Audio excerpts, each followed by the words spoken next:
The awakening crystal is cold under my palm, and for exactly 1 second the entire plaza holds its breath to hear what I'm worth. Then it tells them, loud, in a voice like a game announcer who hates me personally, natural talent, light stream, rank, E, silence. Then one snicker somewhere in the crowd, then three, then the whole plaza of Starfire City number 2 high is laughing, because in this world the rank you awaken is the single number that decides your entire life, and I just drew the lowest one that exists. E rank, the floor. The ranks climb E, D, C, B, A, S, and then a couple more that people write actual books about, and I am standing at the very bottom of the ladder holding a certificate that might as well say, please clap. The talent name hangs over the crystal in soft golden letters, and a little tag blinks underneath it. Growth ceiling, none. No upper limit. Cute. A talent with no ceiling and no floor either, because you need a talent value above 0 before a ceiling means anything, and what I've actually got is a thin string of light I could maybe use to gently annoy a moth. 10 minutes ago, this same crystal called out Meiruyu, my desk mate, the class monitor, the one girl in that school who ever handed me half her breakfast bread without making it a whole thing, and it said Heavenly Void Pupil, rank S, and the plaza went off like New Year's. 10 minutes ago, the loudest sound in this square was cheering. It still is. It just changed direction. Here's the part nobody in this plaza knows. I'm not really the kid whose name is carved on that certificate. 6 months ago, I closed my eyes in a completely different world and opened them in this body. Same name, Chen Mingrui, everything else brand new. And the very first thing this world taught me is that talent is God. Awaken strong, you get a future. Awaken weak, you get 2,000 yuan and a pat on the head. And today was supposed to be the day I stopped being a background character. So, E rank, mosquito droppings. Fantastic. Love that for me. The only person in 3,000 who isn't laughing is my best friend Gao Jin, a big soft mountain of a boy currently sprinting onto the platform to physically plant himself between me and the entire crowd, which is very sweet and completely useless.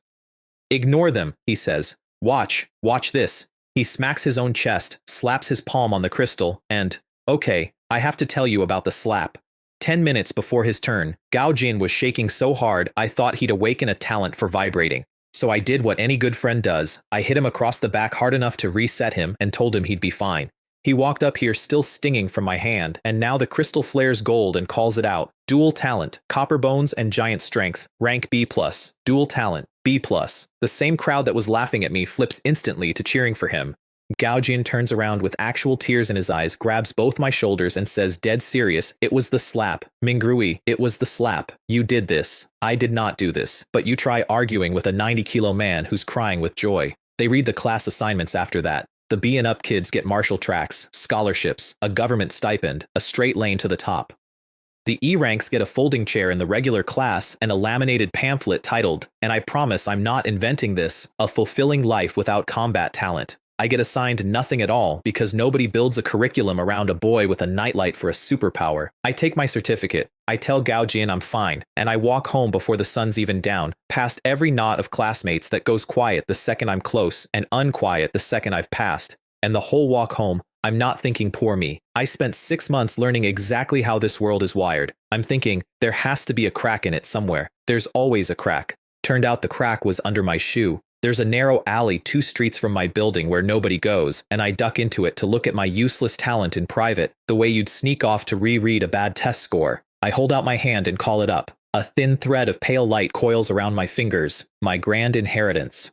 Light stream, rank E. About as menacing as the glow off a phone screen. I flick it at the wall. Nothing. I flick it at a puddle. The puddle remains, defiantly, a puddle. I'm standing there feeling sorry for a piece of string when a bug crawls over my shoe, one of those little luminous ants that glow faint in the dark, mutated, like everything is these days, but harmless, the absolute bottom of the food chain. So I do what anybody does with a bug on their shoe. I step on it. Killed a luminous ant, talent value +1. I freeze, because those words did not come from the alley. They came from inside my head, printed in the air in the exact same golden font as the crystal, and beside them a panel has quietly unfolded like the world's smallest, most polite phone screen. Name, Chen Mingrui. Physique 1, Spirit 1, Talent, Light Stream, E+, Talent Value, 1. I stand very still. I read it 4 times. Then, because I'm a scientist at heart, and also because I have absolutely nothing left to lose today, I poke the number, and the panel offers me a deal. Spend 1 talent value. Upgrade Light Stream, E to D. I spend it. The thread on my hand thickens, just slightly, from dental floss into honest string, and the panel ticks over. Talent, Light Orb, rank D, Spirit +2, and somewhere deep in my chest, a very old, very greedy part of me wakes all the way up. because I get it now, instantly. The useless talent was never the cheat. The cheat is this. I kill something. The something becomes a number. The number buys me power. Kill, bank, upgrade. That's the whole machine. I needed exactly one dead ant to see the shape of it, and I look down the alley where a whole colony of luminous ants is pouring out of a crack in the wall like somebody rang a dinner bell. Look, I'm not proud of what happened next. That's a lie. I'm a little proud. 128 ants later. Yes, I know the number. The panel counted for me. 128 tiny plus ones until it stopped being funny and turned into a rhythm.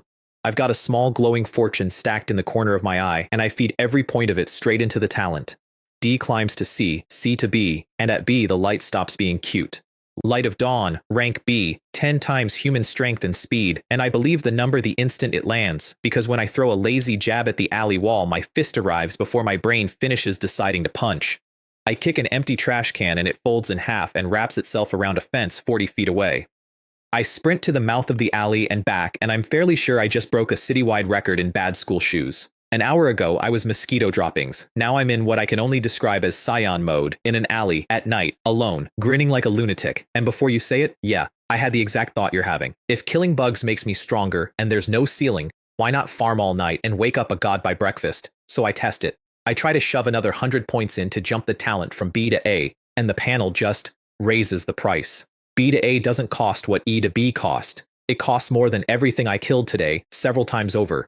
Every rank front loads the next one heavier. An ant is worth 1 point, and the high ranks are worth thousands, and the ants will never, ever catch up on their own. The system isn't a gift, it's a shop. A stingy, grinning mobile game shop that always wants me to kill just one more thing before it'll let me check out. Fine, I can work with a shop. I've just got a whole species to bankrupt first. Then the adrenaline drains out all at once, and my skull splits like someone's turning a screw behind my eyes. Turns out spending spirit like this comes with a bill too, and I stagger home before I faceplant into a pile of dead ants, which is not how I want tomorrow's news to find me. Home is 2 rooms that always smell like my mom's cooking and my dad's overtime. My little sister Xiaojiao hits me at the door like a small missile with pigtails, shrieking, "Gay gay," and for one whole second, everything is fine. Then I see my mom's face. Chen Lei is smiling at me. That's the problem. It's the specific, careful smile of a mother who already knows. The awakening results went out to the parents' group chat an hour ago, which means she's been sitting with my E rank since before I even got home, which means she's had a full hour to rehearse this smile so it wouldn't crack in front of me. "It's all right," she says before I've said a single word. "Rank isn't everything. We'll manage." My dad isn't even here to say it with her. Lin Zhen is pulling another double at the factory, because in this family somebody is always working late so the rest of us can keep pretending we're fine. And standing in that doorway with my sister climbing my leg and my mother lying to me so gently, I make the only real decision of the whole rotten day. I don't tell them, not about the panel, not about the alley, not about the 10 times human strength currently humming under my skin. I just smile back and tell her the food smells amazing, because here's what I decide, right there on the doormat. I'm going to keep my head down. I'm going to farm this cheat in the dark where nobody is watching. And one day, not tomorrow, not loud, I'm going to walk through that door with an acceptance letter from one of the 8 grade academies and set it on this table like it's nothing at all. That's the surprise I want, not for the plaza, for her. That night I don't sleep. I read, and it turns out there's one number that quietly runs this whole world. Vitality. Your physique plus your spirit. The second it crosses 30, you're an official reserve martial artist. A real one, on paper. The kind the government actually pays a salary to. I'm sitting at physique 1, spirit 12, in a body that can already crumple a trash can, and suddenly 30 doesn't look far away at all. I've got a shop to rob and a whole city of bugs to pay for it. Good night.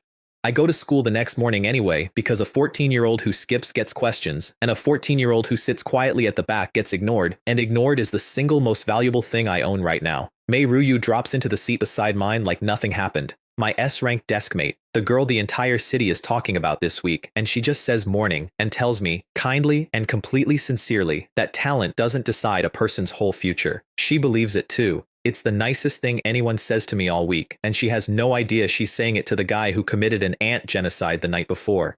Then the teacher reads the assignments. The D and ups get sorted into martial classes. Mei Ruyu gets announced as the first student in our school's history, accepted straight into a top academy, the plaza all over again in a smaller room, and I get filed into the good-for-nothing class with the rest of the E ranks. Perfect. Nobody ever watches the good-for-nothing class.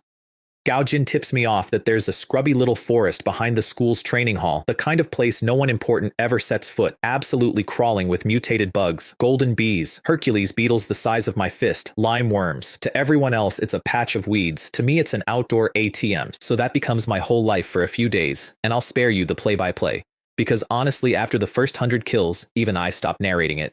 I walk into the trees. I turn small, horrible insects into small, glowing numbers, and I hand the numbers to the shop. Golden bee, +2. Beetle, +5. The forest empties out one grid square at a time. The other kids start clocking the weird E rank who marches into the woods every afternoon and comes back with his sleeves full of bug, and a rumor gets going that I'm some kind of disturbed insect extermination maniac. They say it like it's an insult. I'm sitting on 1,000 banked talent value, so you tell me who's winning, and 1,000 is enough. I take the talent from B all the way to A, Raging Light. 20 times human strength and speed, and when this one settles into me, the air itself moves. I throw one punch in my room that night, and the wind off my knuckles knocks the lamp clean off my desk 3 meters away, and my mom calls through the wall to ask if I'm okay, and I tell her I tripped. But numbers in my head aren't enough. I need a real one I can trust. So the next evening, I do something genuinely stupid. I slip into the school's physical training hall after everyone's gone home, walk up to the strength machine, the big padded sandbag that reads your punch straight out in kilograms, and I hit it. 1,001 kilograms. For reference, the strongest ordinary human ever recorded punched maybe 400. I am 14 years old, I am officially the weakest talent in my entire grade, and I just put a 1-ton punch through a school sandbag in the dark. The machine beeps like it's frightened. I leave before it can tell anyone. It tells someone. Because a cleaning lady caught half a golden flash through the window, and the next morning the man who runs that hall, Director Lei, gold-rimmed glasses, a man who lives and dies by talent scouting, finds his sandbag still warm and a reading of 1,000 plus frozen on the screen, and something behind his eyes goes very quiet and very focused. There's exactly one student in this school's history who ever broke that machine, he thinks, and that boy is world famous now. He doesn't have my name. He has no idea it belongs to the mosquito droppings kid from the regular class. He's going to find out. He's about to spend a solid week hunting me through my own school like I'm a genius who slipped the net, which, honestly, I am. 3 days later, I've got 690 talent value banked. The forest behind the training hall is officially a ghost town. I have personally driven 3 separate insect species to local extinction, and Gao Jin slides up to my desk vibrating with gossip. Somebody broke the strength machine, he whispers. 1,000 kilos. Director Lei's been stalking the halls all week trying to find out who. He has no idea he's describing me to my face. I nod along like it's the most interesting thing I've ever heard. But the gossip is a problem, and the dead forest is a worse one. My outdoor ATM is empty, and my own school is now patrolled by a man hunting the owner of that punch. I need fresh hunting grounds, and someday I'll need a story that explains how a nobody got strong. It turns out both of those things live at the same address, Zhengqiang Martial Arts Academy, one of the top 10 combat schools in the city, the kind of place that exists purely to drill kids through the martial entrance exam and takes them on monster hunting field trips to do it. New beasts to farm, a paper trail to hide behind. I go. I walk in right as the entrance ceremony's kicking off, and the first thing I see is a 2-meter wall of a teenager knocking a training dummy clean across the yard with one punch, to applause. Lin Zhen. A rank, earth element condensation, and a face that's clearly never once in its life considered the possibility of being wrong. He's got a little sidekick orbiting him named Zheng Zhen, whose entire job is to laugh at things Lin Zhen hasn't finished saying yet. Lin Zhen doesn't talk much. I'll learn later, it's because he stutters and has decided that cold silence looks cooler than trying, but right now, all I see is the most punchable posture I've encountered since I got to this world. The head of the academy, a broad man named Zhou Guang, runs a quick cull. Anyone C grade or below, thanks for coming. The door's behind you. The crowd thins to 26. Tuition's 1,000 yuan. And I, an E rank with about 1,000 yuan to my family's name and no intention of spending it, raise my hand and pitch him something insane. I offer to enroll as a proxy exam disciple, a kid the academy sponsors and sends to sit the entrance exam under their banner for a cut. It's an absurd ask. Proxy slots go to geniuses the school is begging to keep. And here's a mosquito droppings walk-in asking for one. Zhou Guang opens his mouth to let me down easy.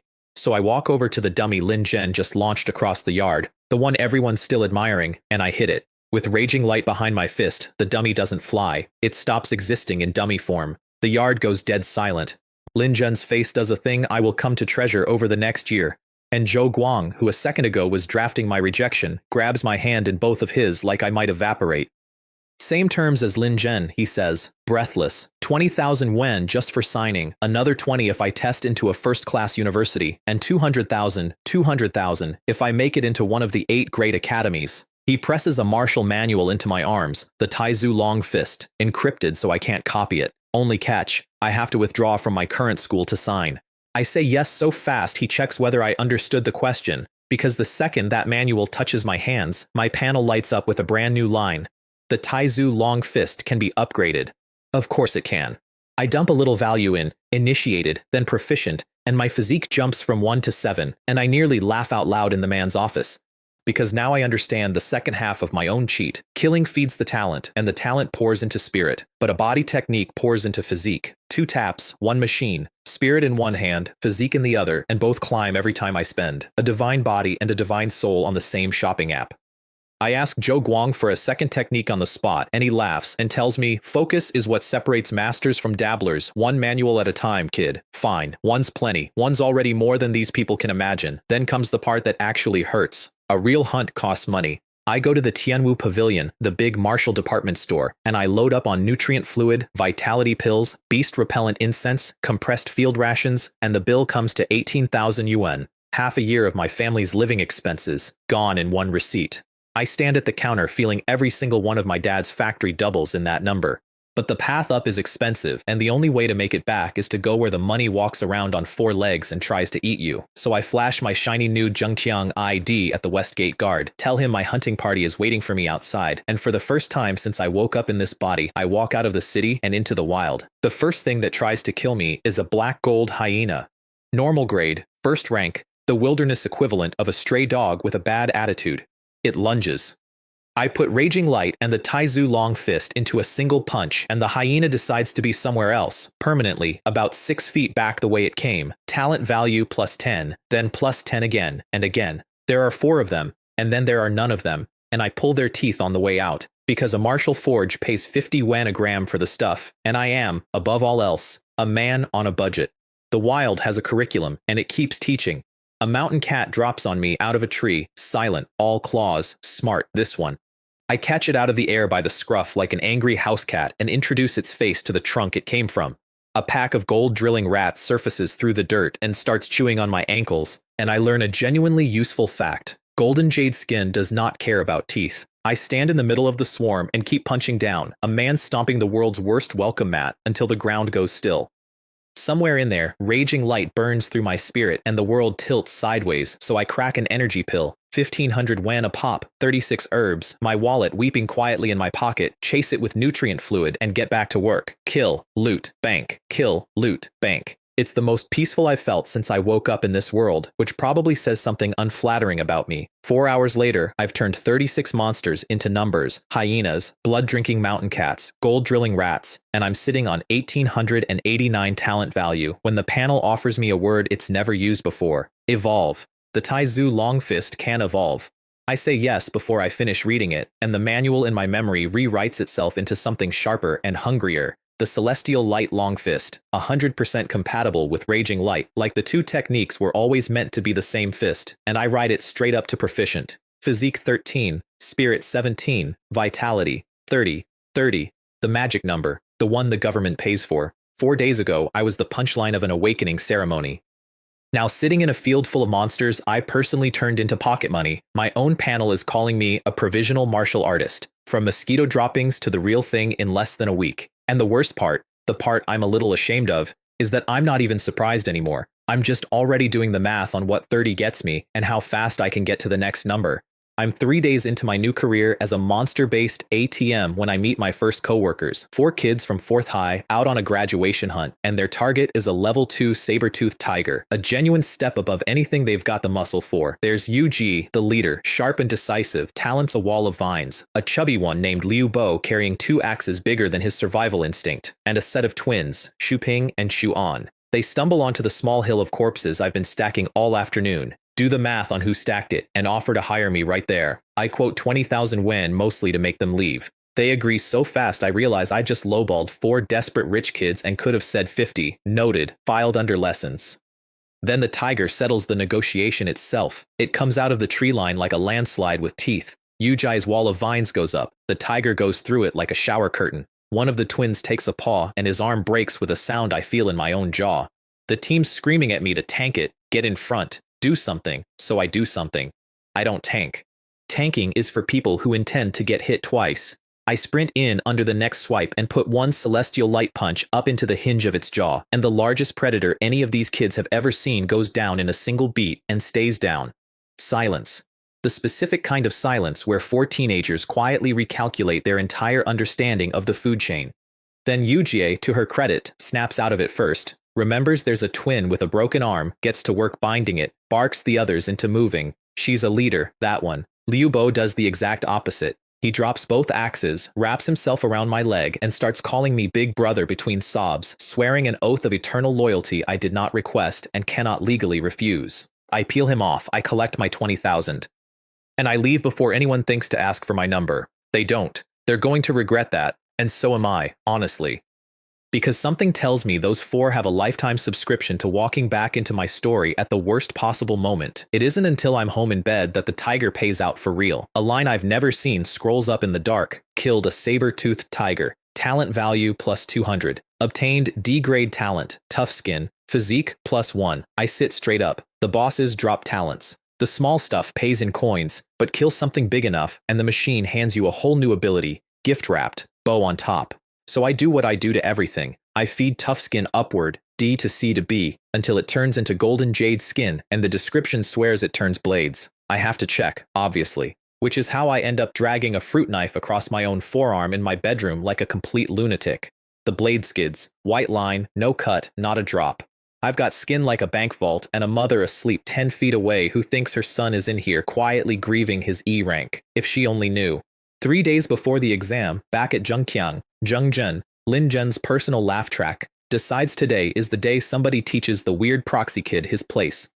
He needles a spar into existence. Who's really stronger, the A rank or the walk-in? Lin Zhen steps up in his signature cold silence. I answer the question honestly. Me. Obviously. I open with the celestial light long fist, a fast rain of it, and Lin Zhen throws up a wall of packed earth and hunkers behind it. Smart. Boring. The crowd starts muttering that the A rank's weathering it, the proxy kid's punching himself tired. Zheng Zhen does that bark of a laugh he saves for things his master hasn't even finished doing yet. Then I switch on raging light. The shield doesn't crack. It just leaves. And Lin Zhen leaves with it across the yard and into the far wall and slides down it with 3 ribs gone and a thread of red at the corner of his mouth and the single most betrayed expression I have ever seen on a human face. His mouth works. I lost? Like the words are the wrong shape.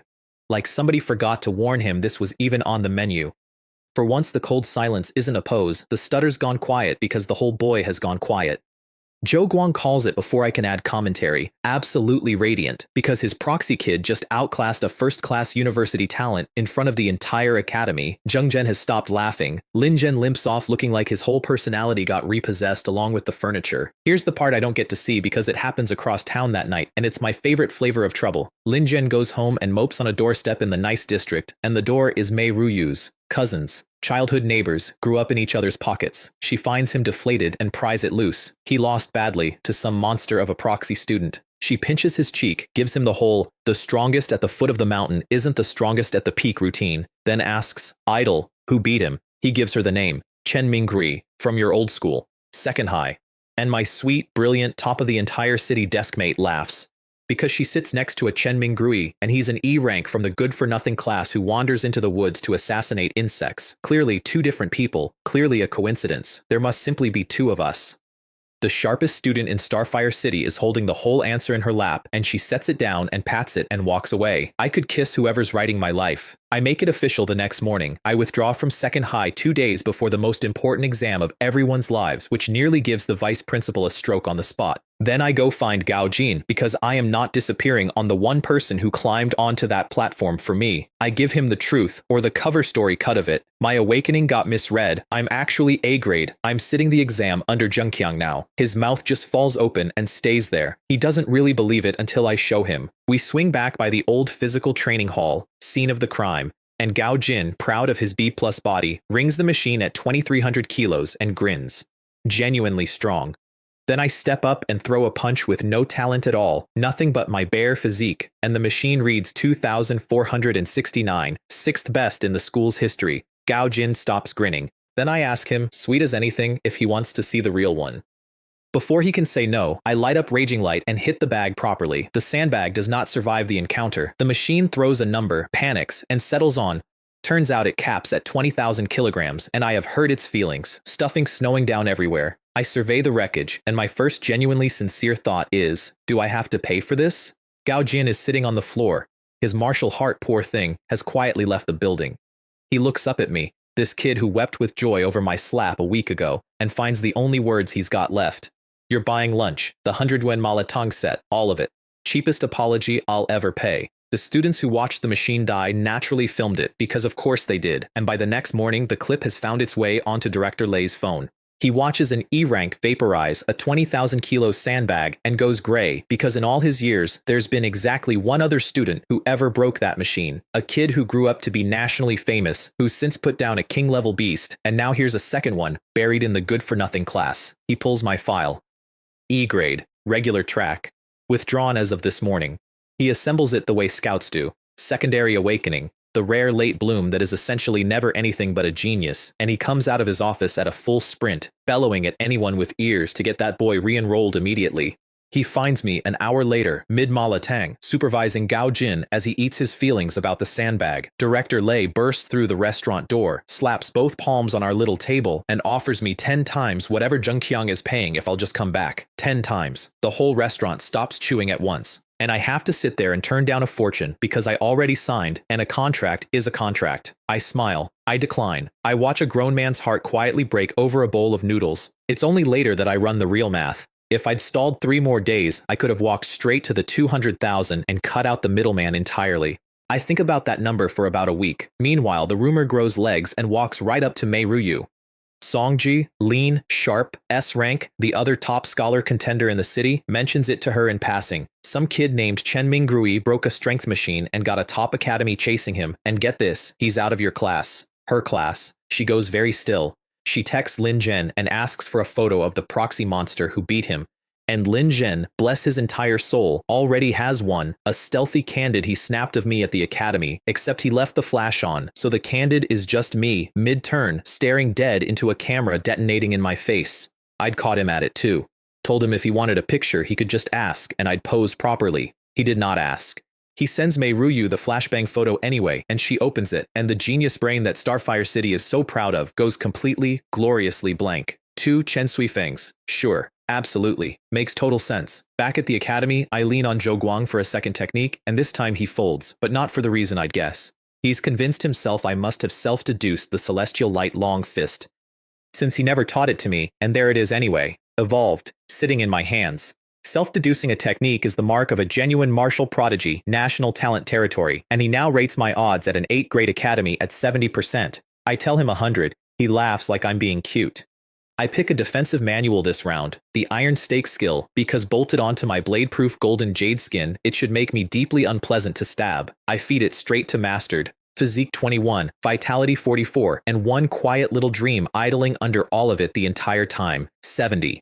Vitality makes me a formal first-order martial artist, and a formal martial artist's family collects 5,000 yuan a month from the government, forever. My dad could work 8-hour days, just 8. I would break every machine in this city for that one number. Exam week. My dad takes the morning off the factory to drive me to the first day on the back of his rattling old e-bike, and somewhere in the traffic I ask him, casual, what a house runs these days. 200,000 for a little 2-bed in the old district, he says, with no idea he's just handed me a target. I tell him we're getting a bigger one than that. He thinks I'm being sweet. Day 1 is liberal arts, the reading, the math, the human subjects, and it's worth under 10% of the martial score, so I guess my way through it with the serene calm of a man who plans to make his real money with his hands. I'm down to my last 1,000 yen and completely out of nutrient fluid. Everything I own is riding on a prize I haven't won yet. Day 2 is where it counts. I tell my mom to switch on the Xinhua Education channel and watch the live broadcast because there's going to be a surprise. Then I put the comprehension helmet on. It's a virtual pressure chamber that winds a magnetic field tighter and tighter until your own mind starts fighting you, and the task is to redraw one exact image from memory. The martial god's back view, the famous portrait of John Wooga, the strongest human who ever lived, my personal idol, flawlessly, using nothing but thought, in 30 minutes. The pressure is genuinely obscene. Halfway through, something behind my eyes gives out, and my vision goes red at the edges, and my skull feels threaded through with hot needles. I hold the image anyway. I finish at 96%. 150 is called excellent. I post 192. The examiner, a man whose face says he stopped being impressed by teenagers a decade ago, reads my result and murmurs almost to himself that it's on par with last year's top scholar. They hand me a recovery potion and feed me straight into the mental exam. Sealed room, a sensing orb that reads the raw weight of your soul. My handicap is raging light. At full tilt, it drinks my spirit so fast I can only hold it about 30 seconds, and it still reads a mental strength of 17.6, 176 points. Comprehension and mental together, 368, enough to make a second-tier university nervous. Gao Jin texts me the standings from outside like a courtside reporter. Song Zhi put up a perfect physical and 157 comprehension. Mei Ruyu posted 180 comprehension and a dead flat perfect on the mental because naturally she did. But I've already edged past Song Zhi. As of this minute, I'm second in all of second high, behind exactly one person, and I think you can guess who. I'm not worried about it. I'm already browsing the upgrade that closes the gap. The final day is the one everyone actually showed up for. They bus us to number 1 high, the only school in the city with a trial secret realm teleport array. And the crowd is huge and wound tight, because the practical exam permits student-on-student combat and every single person here knows it. Gao Jin, subtle as an avalanche, uses his titanic strength to bulldoze us to the front of the line, earning us the fresh personal hatred of roughly 200 people who now know precisely what he looks like. I quietly tell him to cut it out and pull my own presence down to a whisper. The Minister of Education himself reads the rules. 24 hours inside the trial secret realm. Hunt the government-seated beasts. 525 points on the board. Team up or go solo. Your choice. Then the array flares, the world folds, and I come down on my feet in the middle of a vast open plain, forest to the south, snow peaks to the north, with a full day ahead of me, a body built entirely out of dead insects, and a 200,000 yen promise to keep. Time to go shopping. Turns out I'm not the only one shopping. The plain is dotted with examinees fanning out, drones humming overhead, beaming the whole hunt live to the city, and within about a minute, a kid named Pan Jing jogs up with a flame talent and an attitude, a petite girl called Lin Mei trailing him, and proposes we team up, meaning, proposes I do the work while he collects the credit. I pass. He does not take the pass gracefully. He's still sputtering about it when a green vine snake, venomous, first level, the kind that supposedly drops a grown man in 10 minutes, falls out of the grass and buries its fangs in my forearm. Or tries to. The fangs hit golden jade skin and skid off like somebody flicked toothpicks at a tank. I look at the snake. The snake looks at me, its entire life plan quietly collapsing. I close my hand and it stops being a snake. No venom, no scratch. My wristband chirps. First level beast, 5 points. Panjing's face has gone a fascinating color. 5 black mist toads come next, and these are genuinely irritating. They cough out a paralyzing fog that stiffens my arms if I breathe too much of it.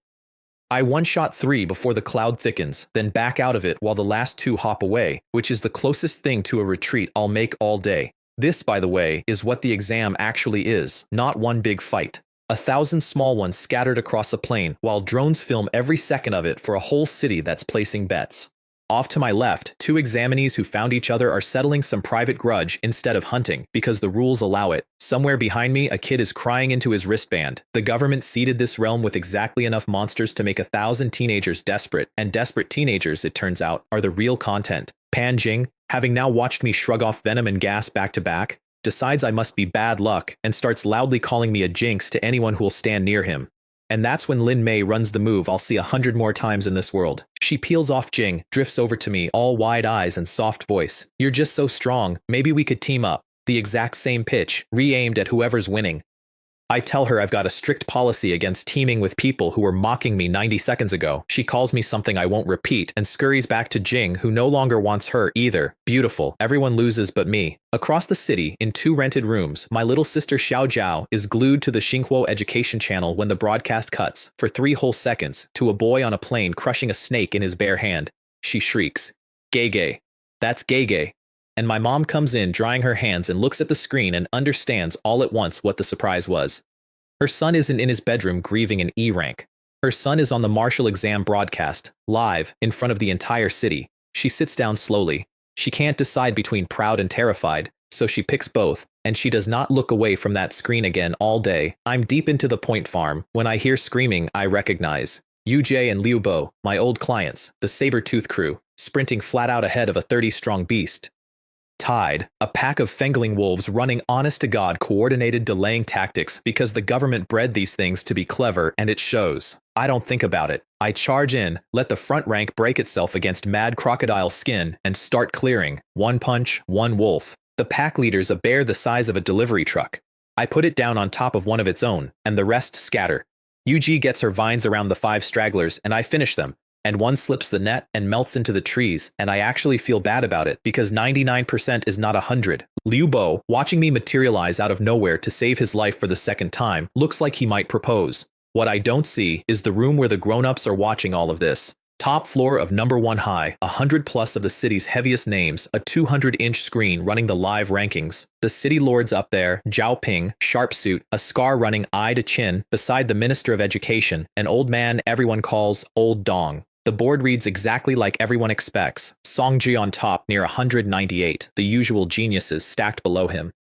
And then a name nobody in the room has ever heard punches straight to number 1, Chen Mingrui, 46 beasts, 230 points. The entire room says the same word at the same time. Who? The principal of second high, an old man named Guo, makes a small strangled sound because that is his student from his school who walked out under his nose 2 days ago, and he is now watching him lead the whole city on live television. He begins, very quietly, to draft the speech in which he punishes the homeroom teacher. An hour in, I'm sitting on 2,700 talent value and 230 points when UG catches up with an offer. Liu Bo, it turns out, is carrying a B-rank support talent, Revival Light, a healer's gift, which looks an awful lot like my old useless light stream, except his is sacred and actually does things. They want me on the team. I say no to a free team. Teams split points, and points are money. So Ujai reframes it as a job. 50,000, no. 500,000, yes. We shake on it out loud, on camera, nice and legal. Team of 3, we split the exam points, but the talent value stays mine, every last drop, because nobody else can even see that number. Liu Bo immediately launches into a campaign of flattery so shameless it loops all the way back around into art. I'd go east and never west for you, big brother. I'd eat a boot for you. I let him. He heals for free. The desert to the west is wall-to-wall rattlesnake black scorpions, first level, but they fire their barbed tails off like darts, and squatting under the sand is a tier 2 scorpion queen. I wade in. Golden jade skin turns most of the barrage, but one flying needle finds a seam and punches clean through, and Liu Bo's light stitches me shut before I've finished being surprised. That's the first thing in this whole realm to beat my skin, and I take it personally. So mid-fight I cash the upgrade I've been grinding toward. Golden jade skin becomes mad crocodile skin, A-grade, shrugs off fire and cold, and better yet, now bats those needles down into the sand. I push the celestial light long fist to perfection while I'm in there. Then the ground heaves and the queen comes up. 2 meters of armor, a dagger for a tail, spitting acid that eats holes in the desert wherever it lands. Mad crocodile skin eats the queen's tail like a breadstick. Yuji lashes it down with vines. I'm winding up the finisher when a gust screams overhead and someone drops out of the sky, puts a wind blade through one of the queen's eyes, lands in front of me, and stands there like he's owed applause. Qin Yu. 6th high's number 1, undefeated, an S-rank wind ace with a real reputation. He calls the queen his kill and tells me to clear off. Now, I've been polite all day. I turned down teams politely. I face-slapped Jing politely. I felt genuinely bad about a wolf, but there is a particular rage that comes from watching some ponytailed champion try to vulture a kill I did every ounce of work on, and it burns straight through my low profile. I'm on him before he finishes the sentence. He's fast, real, S-rank fast, and it makes no difference because he can't get through mad crocodile skin, and I can absolutely get through him. I take his shoulder out of its socket, then I take him off his feet. And one clean punch after that, Starfire City's undefeated wind champion is face down and asleep in the sand while his wristband flashes eliminated. An examiner winks him out of the realm and warns me, gently, to mind the rules. Then I turn around and put the Scorpion Queen down for good, plus 500 talent value. And no new talent. The boss just pays in coins this time, no gift wrap. I stand in a crater full of dead scorpions feeling weirdly shortchanged about it. Either the drop's a dice roll, or the queen is already too far beneath me to bother. I don't love either answer, so I go find something bigger. Up in the conference room, the adults are quietly losing their minds. My comprehension score of 192 is the highest in the entire city, and now an A rank has just punched their undefeated S rank champion out of the exam on live television. Sixth High's principal is on his feet howling that I'm talented trash with no morals, right up until the city lord tells him to sit down. Zhao Ping, it turns out, is enjoying himself enormously. He mentions, to nobody in particular, that a certain senior Qin set a record in this very exam decades ago and left a special reward behind for whoever finally breaks it. Old Dong, the minister, is unmoved by my theatrics. His money's still on Song Zhi. He hasn't seen the thing that changes his mind yet. By nightfall, I've turned 127 beasts into 460 points and 3,700 talent value. UG builds a fire and hands out rations like we're on a camping trip instead of a televised blood sport, and I sit there running sums. Physique 33, Spirit 17. 5,000 talent value buys the next jump on Raging Light. I'm 1,300 short. The night is young, and this realm is full of interest-bearing wildlife. Then I hear screaming in the dark, and it's Gao Jin. He's backed against a rock with a dozen examinees closing in. Payback for the shoving at the front of the line, plus a couple of kill steals he apparently committed with his usual grace. I come through them like a change in the weather. 7 go down, 5 run. And when it's done and Gao Jin's blubbering his thank yous, I stop him, because this one he finishes himself. Back before the exam, he stood on that platform and swore he'd be the one protecting me, that he'd be the wall, and I'd stand behind him, so I hand him his own words back. Go on, I'll be the man behind you. And my soft mountain of a best friend wipes his face, marches over to the 5 he can still catch, and returns every slap with interest. Proudest I've been of him all week. Off to the side, Yuji watches me be kind to Gao Jin and gets a look on her face that I decide firmly not to examine. One problem at a time. By morning, Yuji's the first to feel it.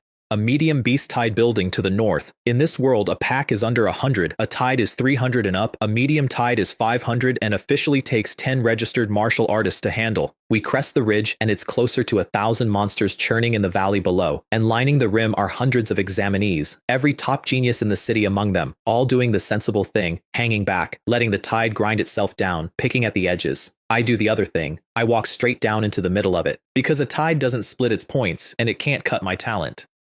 Value into 3 shares, and every last monster in that valley is a coin with legs. 400 talent value in the first few minutes. I do the arithmetic on 1,000 of them and nearly laugh out loud. When this tide is dead, I'll be sitting on more than 10,000. There's a side effect I don't plan for. Standing dead center, swinging, I become the single most interesting thing in the valley to the monsters. The tide bends toward me, which means it bends away from everyone else, and all at once, every genius on the rim has nothing left to kill. Their scores freeze, and they realize the E-rank nobody is about to lap the entire city, so they stop hanging back. He Xian, twin-tailed, a space element prodigy, starts folding monsters into nowhere.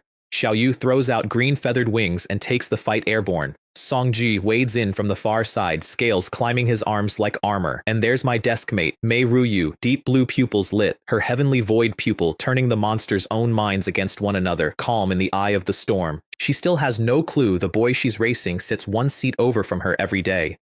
The girls even find a second to buddy up mid-massacre. He Xian plainly starstruck by Mei Ruyu, because teenagers are teenagers even in the middle of a blood sport. Up in the conference room, the city lord makes his move. He turns to the minister and bets him flat out. If Chen Mingri beats Song Ji, Old Dong hands over a bottle of heavenly demon wine he's been hoarding for years. If Song Ji wins, the city lord backs the minister's next policy without a word of argument.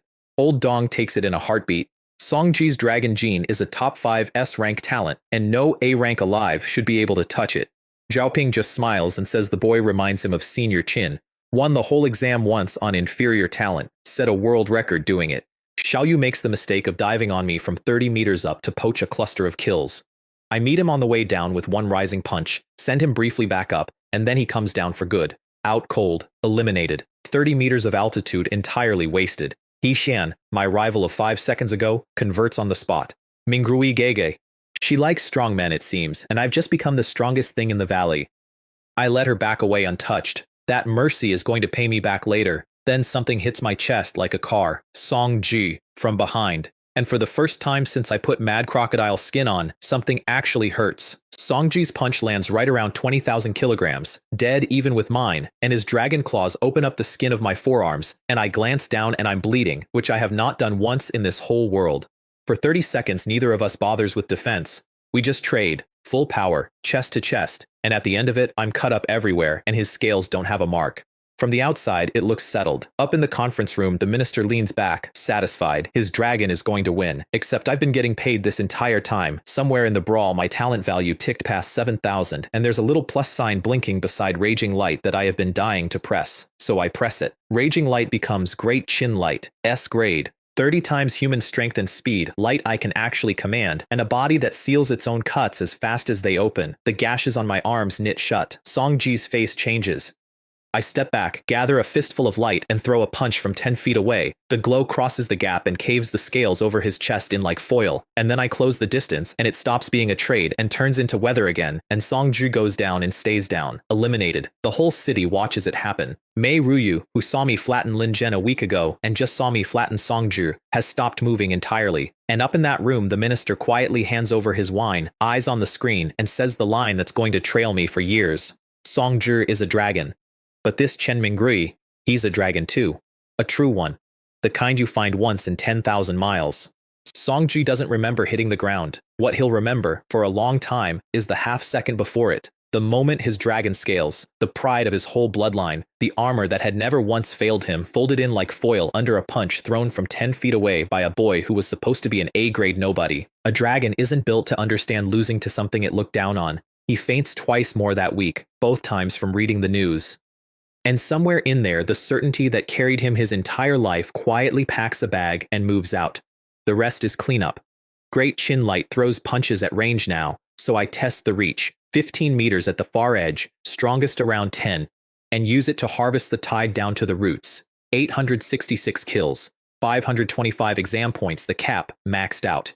He Xian, the one I let live, tags along and owes me a favor now, and near the end, my desk mate walks over. Mei Ruyu already has her perfect score locked. She's the top scholar, untouchable, but she came to this exam for one specific reason, and she tells me what it is. There's a record, 801 beasts, set decades ago, a number her own father once mentioned to her like a legend. She came to break it. She didn't. And she just watched me clear 866 without appearing to try. She looks at me for a long second, so close to the answer I could scream, and then she just congratulates me, says she'll see me at one of the 8-grade academies. I tell her I'll see her in a bigger city than this one, and I mean it more than she can tell. She still thinks there are 2 of me. I let her keep thinking it, because the truth makes a better surprise saved for later, and because, I'll admit it, I like the desk mate. I always did. The barriers start rising at 10 to 2. The exam's almost over, and if I'm not back at the entry point by 2 on the dot, it's minus 100 points. By now, I've chased the tide all the way up to an ice mountain, sitting on 921 kills and 4,800 talent value, so close to 5,000 I can taste it. He Jian is still stuck to me like a space-folding barnacle, and since she's already maxed her own score, I put her to work under one rule. She injures, she pins, she cripples, and she does not kill.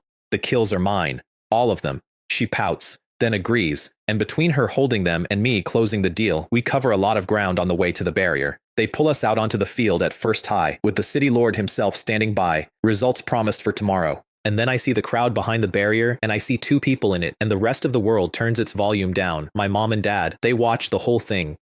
Every second of it, live, from a snake in the grass to a boy standing alone in a valley of 1,000 dead monsters. My dad, Lin Zhen, the man who works doubles so the rest of us can pretend we're fine, has red eyes and can't quite look straight at me. My mom doesn't say anything at all. She just crosses the distance and holds on to me like she's confirming I'm real. Around us, other parents are pointing, whispering my name, telling my mother and father they raised a good son. My dad doesn't know what to do with his hands. It's the first time in 6 months in this body that I feel like the kid actually got his family back, and I have to study the sky for a second so nobody watches my face do something undignified. Then a long black car slides up to the curb, and Zhou Guang climbs out grinning because payday has arrived, for both of us. In the car, I introduce him to my parents as the man who sponsored me, and he does the honors. My total is 368 on paper plus 525 in the field, 893, comfortably past the 8-grade academy line. He wires me 300,000 on the spot, the 200 he owed plus 100 of his own, because he's just registered how small my family's apartment is, and something in him refuses to hand a genius a slum-sized bonus. Then Yu and Liu Bo's 500,000 lands from the commission, right on schedule, and my balance rolls over to 801,256 yuan. I have never seen my mom react to a phone the way she reacts to that number. Within the hour, she's bragging in the family group chat, and my dad is firing off red envelopes to relatives who wouldn't pick up his calls last month. I sit in the back of a borrowed luxury car, watching my parents be happy about money for the first time in their lives, and I start designing the 3-bedroom I'm going to put them in. The scores post the next morning, and there's a number I have to read twice. 45 liberal arts, 192 comprehension, 176 mental, 525 combat. 938, number 1 in all of Starfire City, top scholar, which throws me because I was sure that chair had Mei Ruyu's name on it. Turns out she never sat the liberal arts day at all. She came only for the practical, only to chase that 801 record, and skipping a whole section costs you the crown even when you're the smartest person in the city. So it came to me. I missed being top scholar of the entire province by a single step, which stings for about as long as it takes to remember I was mosquito droppings 2 weeks ago. Then the doorbell rings, and keeps ringing, because important people have decided to pay a visit. 4 of them, in my family's tiny living room, my mom frantically brewing tea for the city lord of Starfire, Zhaoping himself, the Minister of Education, my old second high principal, and a director named Lei Zhengyi. They hand me 100,000 scholarship like it's a business card, and then Zhaoping tells me a story. Decades ago, a man named Qin Longwei, the demon-slaying general, one of the 8 great generals of the whole nation, sat this exact exam as a boy and killed 801 beasts, a record nobody's touched since. Before he left, he sealed up a gift and gave standing orders, hand it to whoever finally breaks 801. I broke it yesterday, 866. Zhaoping gives me a black box. Then comes the real ask. The government wants me 3 million yuan up front to sign, and in exchange I serve Starfire City for 2 years after I graduate. My mom's eyes go round at 3 million, and I turn it down. Politely, gently, but I turn it down, because I've already seen the size of this world's problems, and I am not spending my 20s guarding a single city. My old principal, to his credit, apologizes for writing me off, and asks whether the school can at least put my face on its recruiting posters. That one I grant him, because my dad leans over and murmurs the family rule in my ear, don't forget who dug the well when you're drinking the water, and he's right, so I say yes to the school that gave up on me, because it's still the school that raised the kid I'm wearing. They suggest I look at the Starry Sky Academy, or Limitless. I file both names away. The box turns out to hold a cultivation technique. The 8 Desolations Limitless skill, Earth grade, something Qin Longwei built as a young man, 9 layers deep, each layer its own small realm. I can only follow about half of what's written in it, which, for a man with my cheat, is a humbling experience. But I don't have to understand it. I just have to buy it. 3,000 talent value takes me to the first layer, my physique leaps 20 points to 53, and my panel reclassifies me where I stand. Awakening, first stage, an official first-order martial artist. Not provisional, the real thing. So I go make it legal. The Government Affairs Hall runs my vitality on their machine and it reads 80, well past the 70 you need, and the young woman behind the counter gets so flustered she asks for my autograph before remembering she's supposed to be processing my paperwork. I walk out with a martial artist's certificate and a 5,000 yuan monthly allowance the government will now deposit, forever, into whichever account I name. I name my mom's. I don't tell her. She'll find it herself the next time she checks her balance and sees 5,000 yuan sitting there from a sender she doesn't recognize, and she'll assume it's a mistake, and my dad will work 1 fewer double this month without ever knowing exactly why. That's the surprise I actually wanted, not the plaza, not the posters, that. 800,000 in the bank, a house to buy, and a top academy to choose. For the first time since I opened my eyes in this body, I'm not climbing out of a hole, I'm picking a direction. The direction I pick first is a casino.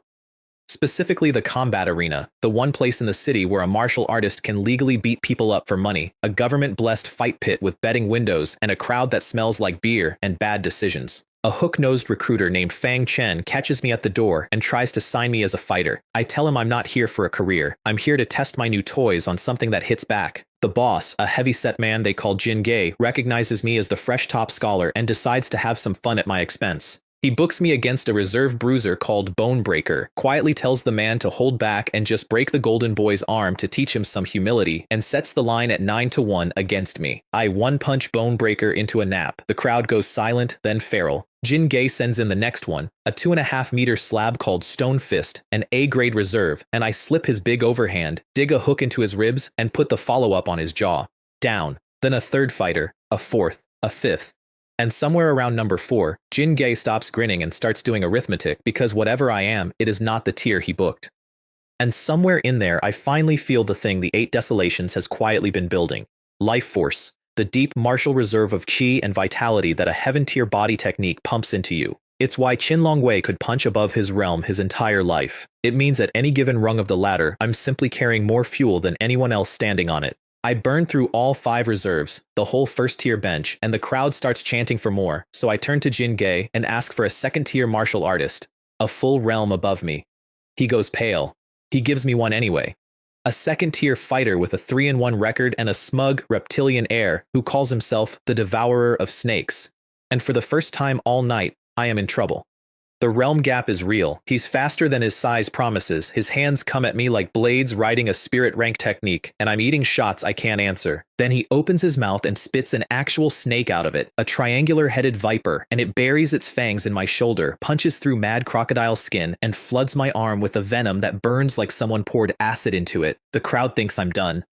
Half of them have money on it, so I quit fighting like a fighter and start fighting like a cheat. I stack everything I own into one motion, Great Chin Light, the Celestial Light Long Fist, the full life force of the 8 Desolations, all of it fused into a single punch, and I put it dead center on the Devourer's face, and the smug reptilian air switches off like a lamp. He drops. I crush his little viper for good measure, and then, with my whole arm on fire and the venom finally catching me, I fold up on the mat right next to him. But I fold up second. He went down first. I crossed a full realm and won at 8-1. And the last sound I hear before the lights go out is an entire building of people who bet against me screaming like the roof came off. I wake up in a hospital bed considerably richer. Jin Gay pays out $1.2 million, appearance money plus my cut of the mayhem, and offers me $300,000 a match to stay. I pass. I've got an academy to reach. Fang Chen presses his contact on me and asks to be my agent someday, which, honestly, I respect the hustle. My balance ticks past 2 million, and I get the footnote on the Devourer later, the one that keeps me honest. He was an A-grade immunity to all poisons type with a party trick, and he'd been told to hold back too. He bit my shoulder instead of my eyes. If he'd been trying to end me, he might have. I won that one on a cheat and a coin flip, and I make a note never to forget which. I get home to find my own face 40 feet tall. Jing Qiang has hung a giant photo of me across the front of the building under a banner bragging about their top scholar proxy student, and enrollment has apparently gone vertical. There are actual toddlers in the sign-up line. Zhou Guang is happy beyond the reach of speech. He also has news. A recruiter from one of the true 8 great academies is waiting in his office right now. This is it. This is the entire point of everything. And she is insufferable. Commissioner Chen Lihua from Tianlin Academy, top 3 of the 8 great, and she has plainly come here as a personal favor to the cosmos. She looks around the office like it might be catching, and offers me, the top scholar, the boy who crossed a realm in a cage the night before, a C-grade recruitment package. Because Starfire, she explains, ranks only 13th in the province, so what could its number 1 really be worth? So I thank her, very warmly, and call her Chen Dashan. Great Master Chen, the kind of honorific you'd drape over a wise old woman of 50. She is 39. She turns a color not found in nature and storms out of the building. Zhou Guang makes a noise like a tire going flat. Worth it. The thing is, everyone else wants me. 7 top-tier universities, good schools, just not the Sacred 8 line up with S-grade packages, 7-figure scholarships, the whole spread. I tell each of them I'll think about it. And I sit there quietly deflated, because the only door from the 8 great that opened for me had Chen Lihua behind it, and I just shut it on her nose. I aimed too high and priced myself out of the exact tier I was aiming for. Then, at 7 in the evening, one more recruiter walks in, late, a little windblown, an amiable old man who apologizes for the delay, because he says his plane got attacked by beasts on the way over. He's from Limitless Academy, and he's about to make me an offer I won't turn down. The old man's name is Chu Heng, and the first thing he does is ask a question none of the others thought to. Of the 18 weapons, which one calls to me? I don't even have to think. A saber. The most direct, most brutal, most efficient thing you can put between yourself and a monster. He smiles like I just passed a test. Because Limitless Academy used to be called the Extreme Tao Academy, and it still chases exactly one thing, the far edge of slaughter, and a kid who answers saber for the killing without blinking is precisely their flavor of trouble. He can't offer me the S-grade package. That's held for dual S talents with perfect scores. And on paper, I'm a modest A. But the A-grade deal he lays out is the best thing on the table by a mile. Tuition waived, 100,000 to sign, a private dorm, 2 tubes of nutrient fluid a month, and 2 free techniques from their library. I sign. There's a catch, and it's why he flew through a beast attack to reach me. I have to report within 7 days because Wuji City, where the academy sits, has a problem. One of the abyss barriers is shaking. For anyone keeping score at home, the abyss barriers are the locked gates between our world and the alien world on the far side, and lately things from over there have started leaking through. And General Mu Chen, one of the 8 great generals gifted with sight into the future, has looked ahead and seen a great disaster coming for that city within the year. They're not recruiting a freshman class. They're conscripting one. I sign anyway. Of course I sign. That's where the biggest monsters live, and the biggest monsters pay the most. Chen Lihua, meanwhile, dusts herself off and drives to Songji's villa to hand him the B-grade slot that was meant for me. He's a hollowed-out version of the dragon I fought, and he signs it without a spark. Then, right there in his own living room, a video hits the feeds. The Starfire top scholar just beat a second-tier martial artist in the arena, a full realm up. Songji reads it and faints on the carpet. And Chen Lihua finally understands exactly what walked out of that office while she was sneering at Starfire's #1. She comforts herself with the classic, talent without virtue, and drives away. I never see her again. I don't need to. 7 days to say goodbye to a family I only just got back. First, I fix the house. 180 square meters, 3 bedrooms, a real building with an elevator, 1.5 million yuan, keys in hand by day 4. My family walks into it, and my mom cries in the doorway, and my dad goes room to room touching the walls like he's worried they'll disappear.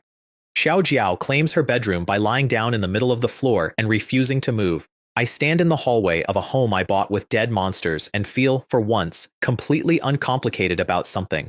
Then day 7, the airport. My mom packs me a bag of boiled eggs and braised beef like I'm off to summer camp instead of a city with a cracking gate to another world. Xiao Jiao latches onto my leg and sobs, and I promise her I'll visit, and I mean it. I pull my dad aside and give him the one rule I actually care about: 8 hours a day, maximum, no more doubles, and if he breaks it, I'll quit school, come home, and retire him by force. He laughs. I don't. And I arrange for Xiao Jiao to start at Zhengqiang when she's old enough, because the well that raised the kid I'm wearing is going to keep its water. Then I get on the plane. The academy charters a flight for the 20-odd of us it pulled out of this region, and I meet my classmates in the air. There's a fast-talking one named Hao Gang who will not stop narrating, and I diagnose his real problem inside 10 minutes. He's a jinx. A genuine, cosmic-grade jinx. Every ominous thing he says out loud comes true.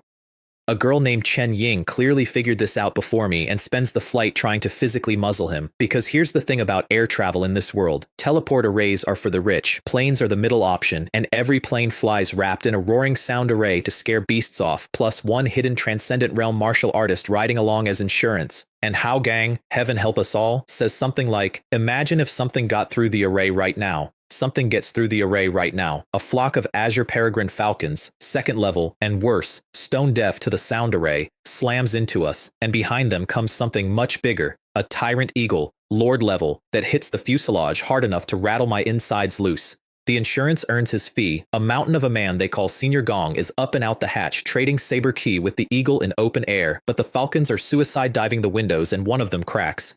And 30,000 feet is a genuinely terrible altitude at which to spring a leak. Gong's pinned by the eagle's tactics. The pilot can't shake them, and everyone in that cabin is starting to run the same grim math. So I say the thing nobody wants to hear. Let them in. My plan is simple and awful. If the falcons are going to break the glass anyway, we don't sit around waiting for the decompression. We lure them into the cabin and kill them in here, on our terms, before the window fully goes. The students look at me like I've lost my mind. Then they back me, because it's that, or fall out of the sky. The flight attendant turns out to be a martial artist too, silver combat suit, an arm that reshapes into a spear, and she meets the first falcons in the aisle, and I fight at her shoulder, fusing great chin light with a light shield and the celestial light long fist. Chen Ying covers us with palmfuls of flame, and then a girl in a pink dress named Tang Xuan puts both hands flat on my back, and the problem that's dogged me since day 1, great chin light burning through my spirit too fast to hold, quietly vanishes. Her talent is Wind of Revival, an S-rank healer's gift, and she doesn't just close wounds, she refills the tank.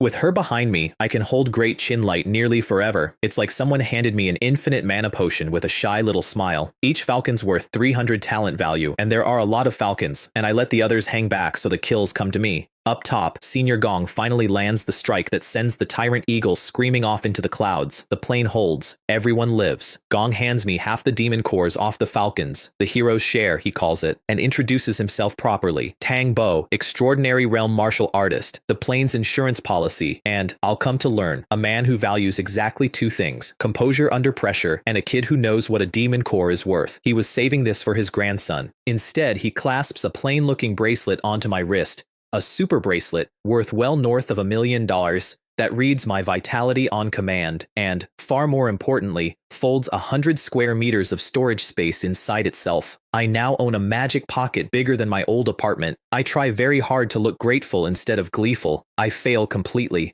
Wuji City makes Starfire look like a village. 10 times the size, sealed under a golden barrier formation that keeps the beasts outside, towers you have to lean back to find the tops of. A bus carries us in toward Limitless Academy, and the flight has made friends of us, Chen Ying and the Jinx Hao Gang, whose talent is a genuinely vicious, profound flame when he isn't narrating disasters into existence. Sweet Tang Xuan and her reviving wind, a couple of others. We are all quietly indignant that I rated only an A-grade package after what I pulled on that plane. Then the Academy's seniors show up to welcome us, warm smiles, warmer words, and the very first thing they do is peel the girls off to one side, which is, as I'm about to learn, the opening move of a very old and very stupid tradition. The tradition is hazing, and here it's a whole institution. The seniors run it like a rite of passage, round up the terrified freshmen, make them grovel, set the pecking order. The ringleader's a flying sword cultivator named Jiang Yu, S rank, mind amplification, and his muscle is a 2-meter wall called Chung Chang who can body expand into something baboon-shaped and deeply unpleasant. Their entire plan hinges on the freshmen waiting meekly in the plaza to be welcomed. We don't. We go register first, because I want my student ID and, more to the point, my credits. The credit system is the Academy's internal currency for the upper years. Techniques, pills, dorm upgrades, secret realm access, all bought in credits. Most freshmen get 5. My A-grade package gets me 7. I'm still doing the math on what 7 buys when Chung Chang, furious that we skipped the grovel, comes charging in to make an example of the new kids. He throws a sneaky fist wrapped in his own energy glow at the freshman behind me. I catch it on a glow of my own, walk down the line to him and hit him until he stops being upright. He panics and transforms, doubles in size, giant ape, pressure rolling off him in waves, so I just use the 8 Desolations footwork to dance him in circles until his stamina's gone, then put one punch on his jaw and switch him off. A first-year dropping, a second-year senior, a full realm up. The plaza goes very quiet. Then Jiang Yu himself turns up with 3 more seniors, put out that his enforcer's taking a nap. He sends a flying wooden practice sword at me, a ton of wood, moving fast, and it thumps off my skull and accomplishes nothing because Mad Crocodile Skin does not care about wood. My classmates pile onto his 3 seniors and, bless them, lose. So I ignore the whole melee and walk straight at the leader, and Jiang Yu stops playing, draws a real blade, the clear wind sword, and puts it clean through my stomach. Here's the thing about a sword through the stomach. Most people stop. I don't. I keep walking up the length of the blade, put my fist through his guard, and drop him where he stands. Then I reach down and pull the sword out of myself, calm as tugging a splinter, and the entire watching crowd forgets how to breathe. Whatever they expected from the A-grade freshman, it was not a kid who takes a blade through the middle and treats it like a scheduling conflict. Jiang Yu on the ground does the smart thing. He surrenders.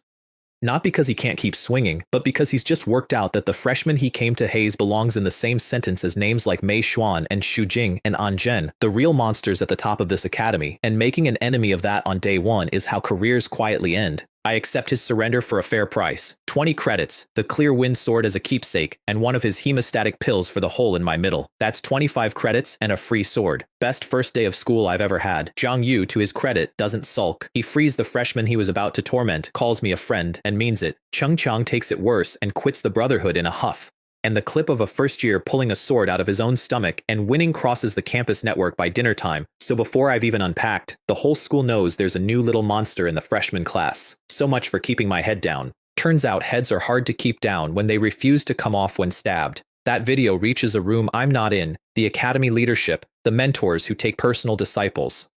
An old master named Du Gong plays the plane footage and the sword pull footage back to back and pronounces it the firmest will he's seen in years. And just like that, I've got 4 grandmasters fighting over me. Du Gong, body arts. Luo Jin, soft sword, and a suspiciously large stable of pretty disciples. Gao Ping, spear, 2.5 meters of grumpy under a fisherman's hat.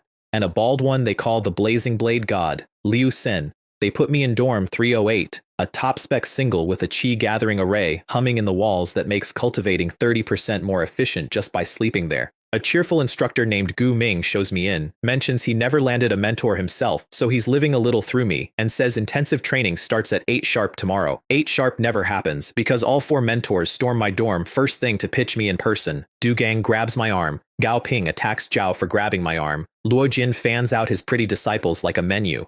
I ask sweetly whether I can simply have all 4 of them. Nobody laughs. I turn down Du Gang because he leads with threats, and I have a low tolerance for being grabbed, and he stalks off and takes my classmate Hao Gang as his disciple instead. With orders to surpass me, good luck with that, buddy, and I pick Liu Sen, the blazing blade god, and kneel because Liu Sen is holding the exact thing I came here for. He hands it over, the demon hunting blade, 1.2 meters, 300 kilograms, forged from extraterrestrial iron, spirit rank, and darkened by tens of thousands of kills. I lift 300 kilograms of blade at first stage like it's a kitchen knife, and Liu Sen's eyebrows climb. He's the real thing, 6 beast tides, a veteran of the Abyss battlefield itself, and he tells me plainly what the blade is for. Not forms, not discipline, killing. He'll train me himself once freshman camp's done. Until then, he says, go spend my 2 free technique slots in the library and try not to embarrass him. I tell him about Great Chin Light, a natural talent with superhuman range, no real weakness, and I watch him decide quietly that he chose right. The library's 3 floors, sorted by year, the freshman floor, all spirit rank manuals. I take 2. The Prison Quake Mad Blade Art, a spirit-high blade technique whose top move is literally named Hell's Descent, and the Observing Heaven Boulder Refining Spirit method because a bigger soul just means a bigger fuel tank. Then I do what I always do. I feed them. 7,000 banked talent value pushes the blade art to proficient and the spirit method up 2 levels, and my numbers jump again. Physique 56, vitality past 108. And I sit in my humming dorm looking at the campus map, at the corner of it labeled Secret Realms, where the academy keeps its monsters, a blade made for killing, a mentor who approves of killing, and a whole building full of things to kill. I think I'm going to like it here. Freshman camp turns out to be 1,000 plus of us dumped into a secret realm to hurt each other for a week. Before they teleport us in, we get a look at the woman running it.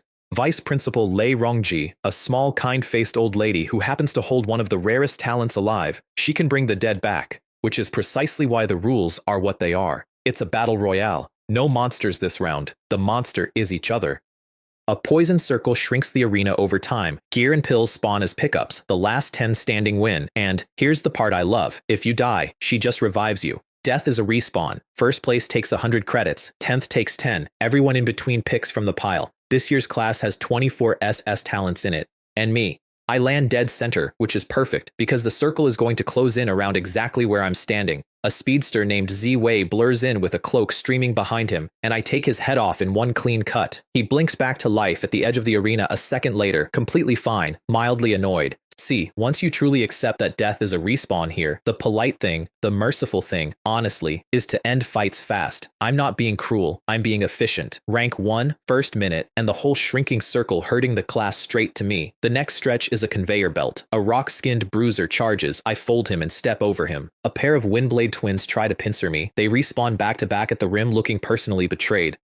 A girl in mirror armor bounces my light punch straight back into her own face. Up in the observation room, one of the leaders mutters that the freshman isn't running a battle royale so much as a checkout line. He isn't wrong. Beep. Next. Beep. Next. The board sorts the real threats out fast. There's He-Jin, a fight addict chasing Sweet Tang Xuan across the map. Ma-Jin, 2 meters of spear, whose entire personality is a line about how beasts walk alone and only sheep travel in flocks. And Tao Yi, a soft-spoken illusionist who keeps announcing that nobody survives 10 seconds inside his illusions. Every one of them hears there's a freshman parked at number 1 named Chen Mingrui, and every one of them decides to come find out who that is. Cao Heng's 3-man team reaches me first, and they're clever about it. Bait me with a dropped pill, then spring the trap. Suddenly, I'm boxed in a tornado, tree roots are punching up under my feet, and a molten iron fist is swinging at my head, 2 of the 3 an SS talent apiece. The leaders watching from outside decide the number 1 freshman just walked into his own grave. Then I use the blade for real for the first time. Prison Quake Mad Blade Art. One wave of Blade Kai splits the giant tree down the middle, shreds the tornado back into a breeze, and throws Cao Heng clear across the arena. The third one drops his weapon and surrenders through tears. 7 eliminations, and I climb to rank 4, behind Tao Yi, Ma Jin, and He Jin. I pick up the chi pill they baited me with and eat it, plus 2 physique. Thanks for the snack. Tang Xuan finds me before He Jin finds her, and it turns out my pink dress healer's been sitting on a second S-rank talent. Plant Heart, a living radar that shows her everything moving within 30 meters. She patches me up and asks to stick with me because I'm, quote, a good person, a generous read of a man who's respawned 4 classmates in 10 minutes, but I'll take it. Now I've got a healer who refills my tank and a radar nobody can sneak past. My list of weaknesses is getting short. Her radar catches Chen Ying and Hao Gang about to get cornered, and I get there in time. He Jin's an SS talent, grip of the earth, a giant stone hand and a boulder collapse fist, and he's overjoyed to finally have a real fight. I end his joy with one strike, blade key shattering the earth hand and the feedback dropping him, eliminated, before Lei Rongji's gentle voice tells me that's plenty. He Jin works out too late that the freshman who just folded him is the #1 everyone's hunting and takes the humiliation badly, worse than badly. He's spent his whole life chasing the one high he trusts, a fight he might actually lose, collecting stronger and stronger opponents like a man collecting scars, and he just met the first one who beat him without breaking a sweat, and it's a first year. Later I hear he sat at the edge of the arena for a full hour afterward, flexing the hand I broke, trying to make the arithmetic come out some other way. It never does. Fight addicts hate exactly one thing more than losing, and it isn't losing, it's not mattering. I recruit Chen Ying and Hao Gang where they stand. My little band is coming together. Because here's my read on a battle royale. The last 10 standing win. So the winning move isn't to be strong, it's to be strong and bring 9 friends.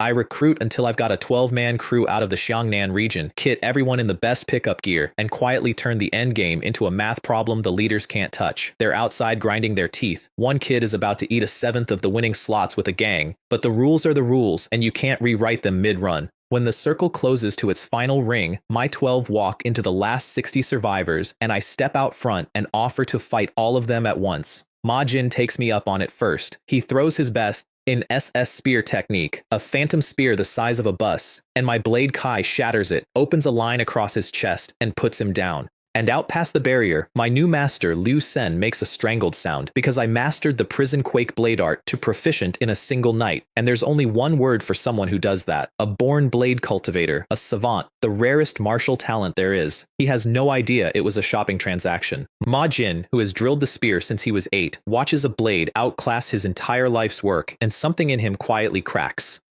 Then the crowd rushes me all at once, and my temp armor plus mad crocodile skin eats everything they've got. Tao Yi saves his trick for last. He drops me into an illusion, a 100-meter gorilla bearing down on a helpless me, so real I can feel the ground shake. And there is exactly one way out of an illusion that good.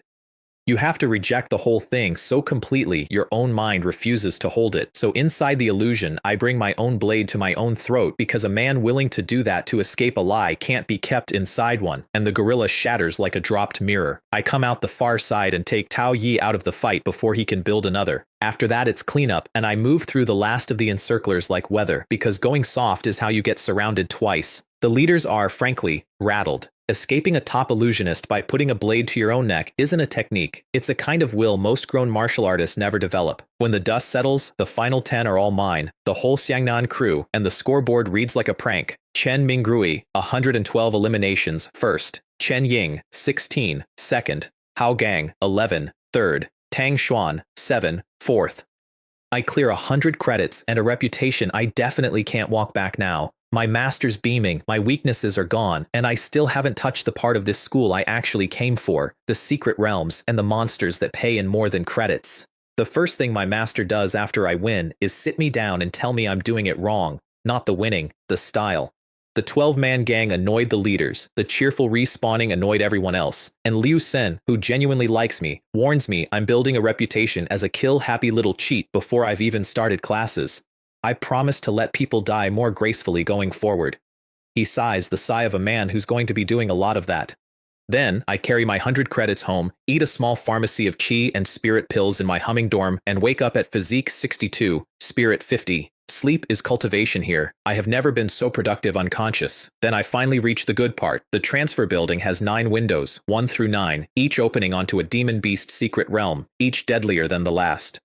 Window 3 drops you into a realm crawling with Dominator-level beasts, 1,000 of them, 30 credits to enter, keep 30% of what you kill, hand the school 70, 24 hours on the clock, solo only. Solo, my favorite word in any language. I pay the 30 credits and step through. The valley's full of giant horned elks, 1-star dominators, 200 talent value ahead, and I spend 6 hours turning the entire herd into a spreadsheet. 20,000 plus talent value later, the panel finally lights up the word I've been starving for. Great Chin Light can go SS, so it does. Holy Light Battle Body, SS grade.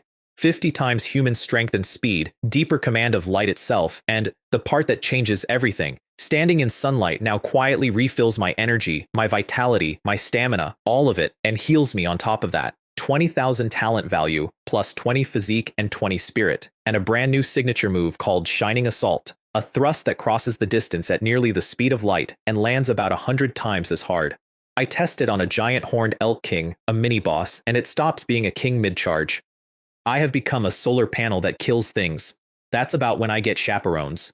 A 5-person senior team wanders into my valley, led by a bob-cut girl everyone calls Xiao Su, Chen Su, kind and just a little vain, sent by a staff member named Ms. Tang to babysit the reckless solo freshman. They find the valley already emptied, king and all, and stop understanding the situation entirely. Because I've had an idea, and it's a bad one. My new body never runs out of fuel in sunlight, so why ambush anything? I quit hiding and just charge everything, all at once. And when I've built a big enough hill of them, I leave it out as bait, and a 500-strong beast tide comes running for the free meal, exactly as ordered.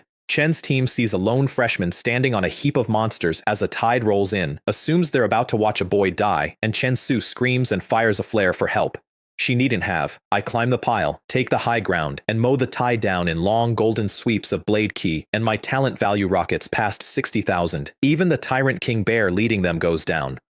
By the end, the survivors do something I have never once seen monsters do around me. They turn and flee in terror. Chen Su lowers the flare very slowly. She was sent out here to babysit a reckless freshman, to haul a stupid boy out of a fire before he got himself killed, and instead she's standing on a ridge watching that boy perch on a mountain of corpses while a 500-strong beast tide collectively decides it would rather be almost anywhere else. She will tell Ms. Tang later that she kept an eye on him. She will decline to elaborate. Some things you can't put in a report without sounding like you need a rest. Standing in the middle of all that free real estate, I go shopping. Prison Quake blade art up to conception. The iron stake skill evolves into a golden bell cover, hard qigong, turns blades, and I max it. 8 desolations to the second layer. And I keep poking the one number that won't move. Even at 60,000 talent value, Holy Light Battle Body still will not go SSS. Whatever that jump costs, it's a mountain whose peak I can't see yet. Fine. I'll build a bigger pile. Here's where it sours. While I'm off chasing the runners, 4 of Chen Su's own teammates, led by a bull of a kid called Tai Nu, help themselves to more than half my corpses and start hauling them toward the exit. Chen Su won't touch them. She keeps her hands clean. But by the time I get back, half a day's work has walked off. My total comes to 413 beasts, 3,000 credits before the school's cut, about 900 after ours, and a fat slice of it is currently in 4 thieves' pockets. I don't love being stolen from. So Chen Su gives me their dorm number, and I go collect. They've locked their door, which is adorable. I take the door off its frame, walk in on 4 second years who genuinely thought a freshman would just eat the loss, and I make it extremely memorably clear that I will not. I won't describe it. By the time I leave, all 4 have voluntarily transferred back every credit they owe me and a little extra for my trouble, and not one of them will ever look at my corpses again. 1,900 credits. Lesson delivered. The 4 of them spend the rest of the year flinching at door frames. Lin Hao, the ringleader, runs the numbers one more time that night. Freshman, first year. Surely there's a version of this where he comes out ahead and can't make it total up any way but the way it already did. That's the thing about robbing me. The interest is brutal, and I always collect it in person. Naturally, I get hauled up in front of the leadership for it. A professor named Yu Mei, one of the thieves is her disciple, demands I be expelled. My master Liu Sen stands and threatens to resign on the spot if they so much as touch me. And Lei Rongji, the reviver, quietly plays 2 clips, one of 4 seniors robbing a freshman blind and one of that same freshman soloing a 500 beast tide off a corpse pile. The room reconsiders. Verdict: a major demerit, minus 100 credits, and I keep my seat. Because a school staring down a prophesied disaster does not expel the one kid who solos beast tides for fun. Then, on my way out, one of the thieves calls me a mad dog, so I slap him again in front of everyone and happily eat the minor demerit for it. Some purchases are worth the sticker price. By now, I'm the freshman the whole campus talks about. The first year who robs second years back and wins the trial anyway. My panel's up to physique 134, spirit 71, talent value 68,000 and change, and I make a decision that fights every greedy instinct I own. I stop spending, I bank it. Because if I keep vaulting up the ranks in public at this speed, Someone smarter than a beast is going to start asking how, and the honest answer to how gets me dissected in a lab. So I sit on my fortune, I stabilize, and I play the role of a merely extraordinary prodigy. For now, banking talent value doesn't mean I stop shopping, it means I shop carefully. The library's second floor holds Earth-grade manuals, and it costs 100 credits just to walk in, which the clerk informs me no freshman has ever had. I have 1900. I buy 2. The Aurora Eclipse Blade Art, a light-based technique that folds a blinding flash into every cut, and Star Chin Shadow Step for moving like I mean it. Then my master sits me down for the lore lesson that actually matters. The Abyss Barriers, Liu Sen explains, are seals over gates to the Abyss, a whole world of foreign races on the far side. Humanity can't destroy the gates and would lose an all-out war, so we keep them locked instead. But things slip through, and some of the ones that slip through don't rampage. They hide, blend into human cities as spies and saboteurs, and the government spends a great deal of quiet effort hunting them. Killing aliens, Liu Sen says, is a martial artist's highest duty. And I nod along, solemn as a monk, while exactly one thought lights up at the back of my skull. If a monster pays talent value, what does an alien pay? He takes me to a spirit land the mentors keep, a cave realm so thick with spiritual energy that breathing in it is like drinking, and hands me a bombshell I badly need. Talent, he says, isn't fixed, it can grow. His own Crimson Flame started at C rank and he dragged it up to A+ by breaking his limits over and over. To prove it, he gives me a life drain stone, a rock that pulls the life force out of you to force you into that limit-breaking state, and tells me most people can hold it about a minute. I hold it for 5. Because Holy Light Battle Body is quietly drinking sunlight the entire time and refilling everything the stone drains, so from the outside I look like a monster of willpower, and from the inside I'm barely inconvenienced. Liu Sen's jaw drops, and then he does the single most useful thing anyone's done for me all term. He explains my own cheat back to me, wrong, in a way I can hide behind forever. My talent must be evolving from the sheer intensity of my training, he says. That's why I'm improving so fast. And I look him dead in the eye and agree that yes, gosh, that must be it, master. Cover story, acquired, which is when Gao Ping, the grumpy spear mentor I turned down, still sore about it, decides to make trouble. He hauls us all to the Enlightenment Waterfall, the hardest ground in the spirit land, tens of thousands of pounds of water pounding down on your shoulders and getting heavier the longer you last. Ma Jin, my old rival, holds 3 minutes and 1 second under it, which is considered excellent. The all-time freshman record is 4:36, set by a legend named Cao Guo, who's now the youngest major general in the country. And Gao Ping bets my master's own saber that I can't crack 5 minutes, so I step under the waterfall. Holy Light Battle Body drinks the light, the golden bell cover carries the weight, and around the 4-minute mark, when it finally starts to genuinely hurt, I get impatient and do something no one expects. I turn around and drive an Aurora Eclipse strike straight up the falls into the spirit array feeding it, and cut the entire waterfall off at the source. Blinding light, then silence, then no more waterfall. I finish the 5 minutes standing in the dry riverbed I just made, 24 seconds past a major general's record. Liu Sen wins the bet, a spear and a bottle of good wine off a devastated Gao Ping, and Ma Jin, watching all of it, finally stops hating me and starts, grudgingly, to admire. Liu Sen pulls me aside about that last strike, because I plainly just used a technique I shouldn't know yet, so I give him the cover I've been saving. I mastered it in a dream last night. And instead of doubting me, he lights up, because there's a documented talent for exactly that, innate foresight, the gift the great general they called Foresight had, the man who learned 3 Earth-grade sword arts overnight. My master decides on the spot that I have it. He also decides, urgently, that I must tell absolutely no one, because a genius like that is precisely the kind of thing foreign races send assassins to strangle in the crib. I promise to be careful. Inside, I'm delighted. Now I can learn anything overnight, and it only makes me more of a legend. He offers to have the one spear forged into my demon hunting blade to make it meaner. Yes, to all of that. Then a red-robed upperclassman named Lu Ning hands me my next opportunity by being insufferable. He's number 98 on something called the Limitless ranking, and he's just set a 7-minute waterfall record. Honestly better than mine, except nobody cares, because everyone's still talking about the freshman who turned the waterfall off. Gao Ping, still bitter, whispers in his ear until Lu Ning storms over to challenge me. And that's how I finally learn what the Limitless ranking is, and it's beautiful.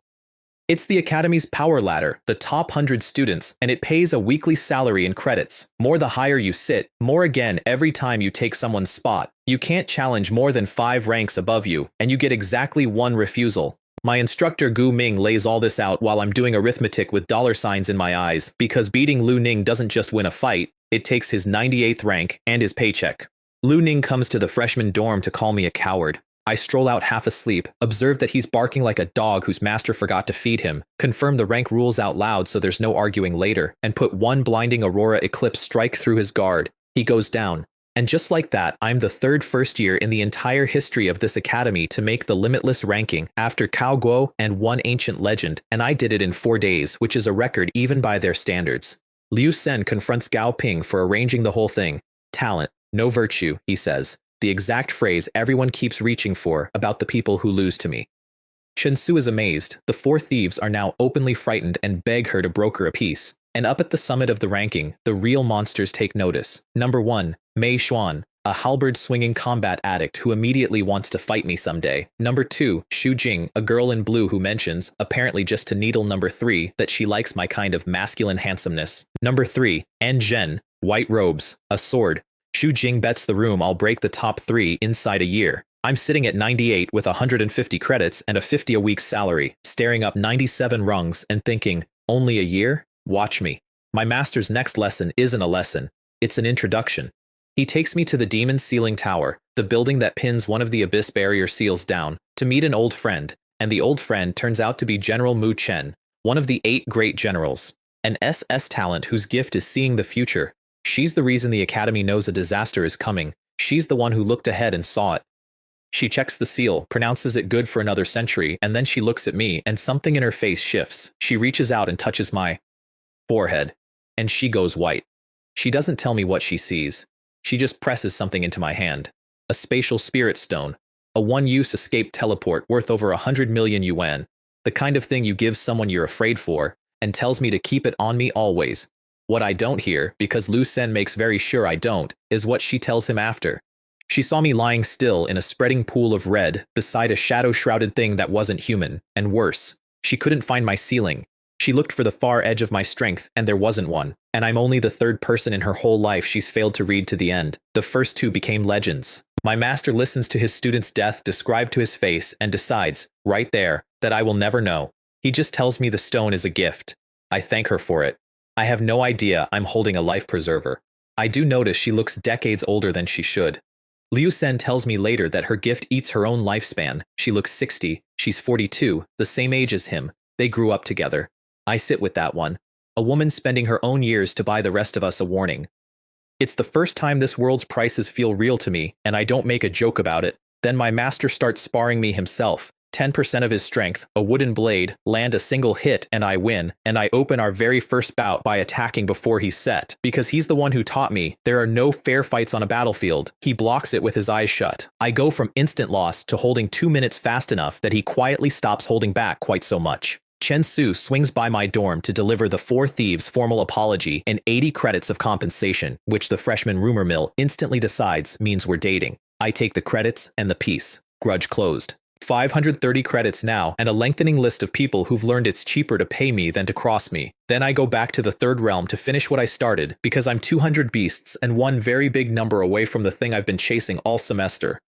I clear the stragglers, kill a human-faced grey ape worth 4,000 talent value, and roll up on 95,000 so right on the doorstep of 100,000, which my gut swears is the SSS price. The leaders, Principal Qin Jian and Lei Rongji, are watching by drone, and they warn each other I'm about to blunder into the realm's apex predators, a tier 4 leopard couple, the staff nicknamed the Grumpy Lovers, because they fight as a pair, and the second one of them gets hurt the other frenzies and evolves a full rank higher out of sheer spite. Good to know. So I hurt the female first, on purpose, and when the male frenzies up to tier 5 in a rage, I'm already braced for him and put him down, cashing an 8 Desolations upgrade mid-fight for the physique to do it, and then I finish the grieving female too. She drops something on her way out, an S-rank talent called Hunter Instinct, super senses, and a 20-meter danger warning built in. And my talent value ticks over to 115,000, and the plus sign I've been dreaming about since the day I stepped on that ant finally appears beside Holy Light Battle Body.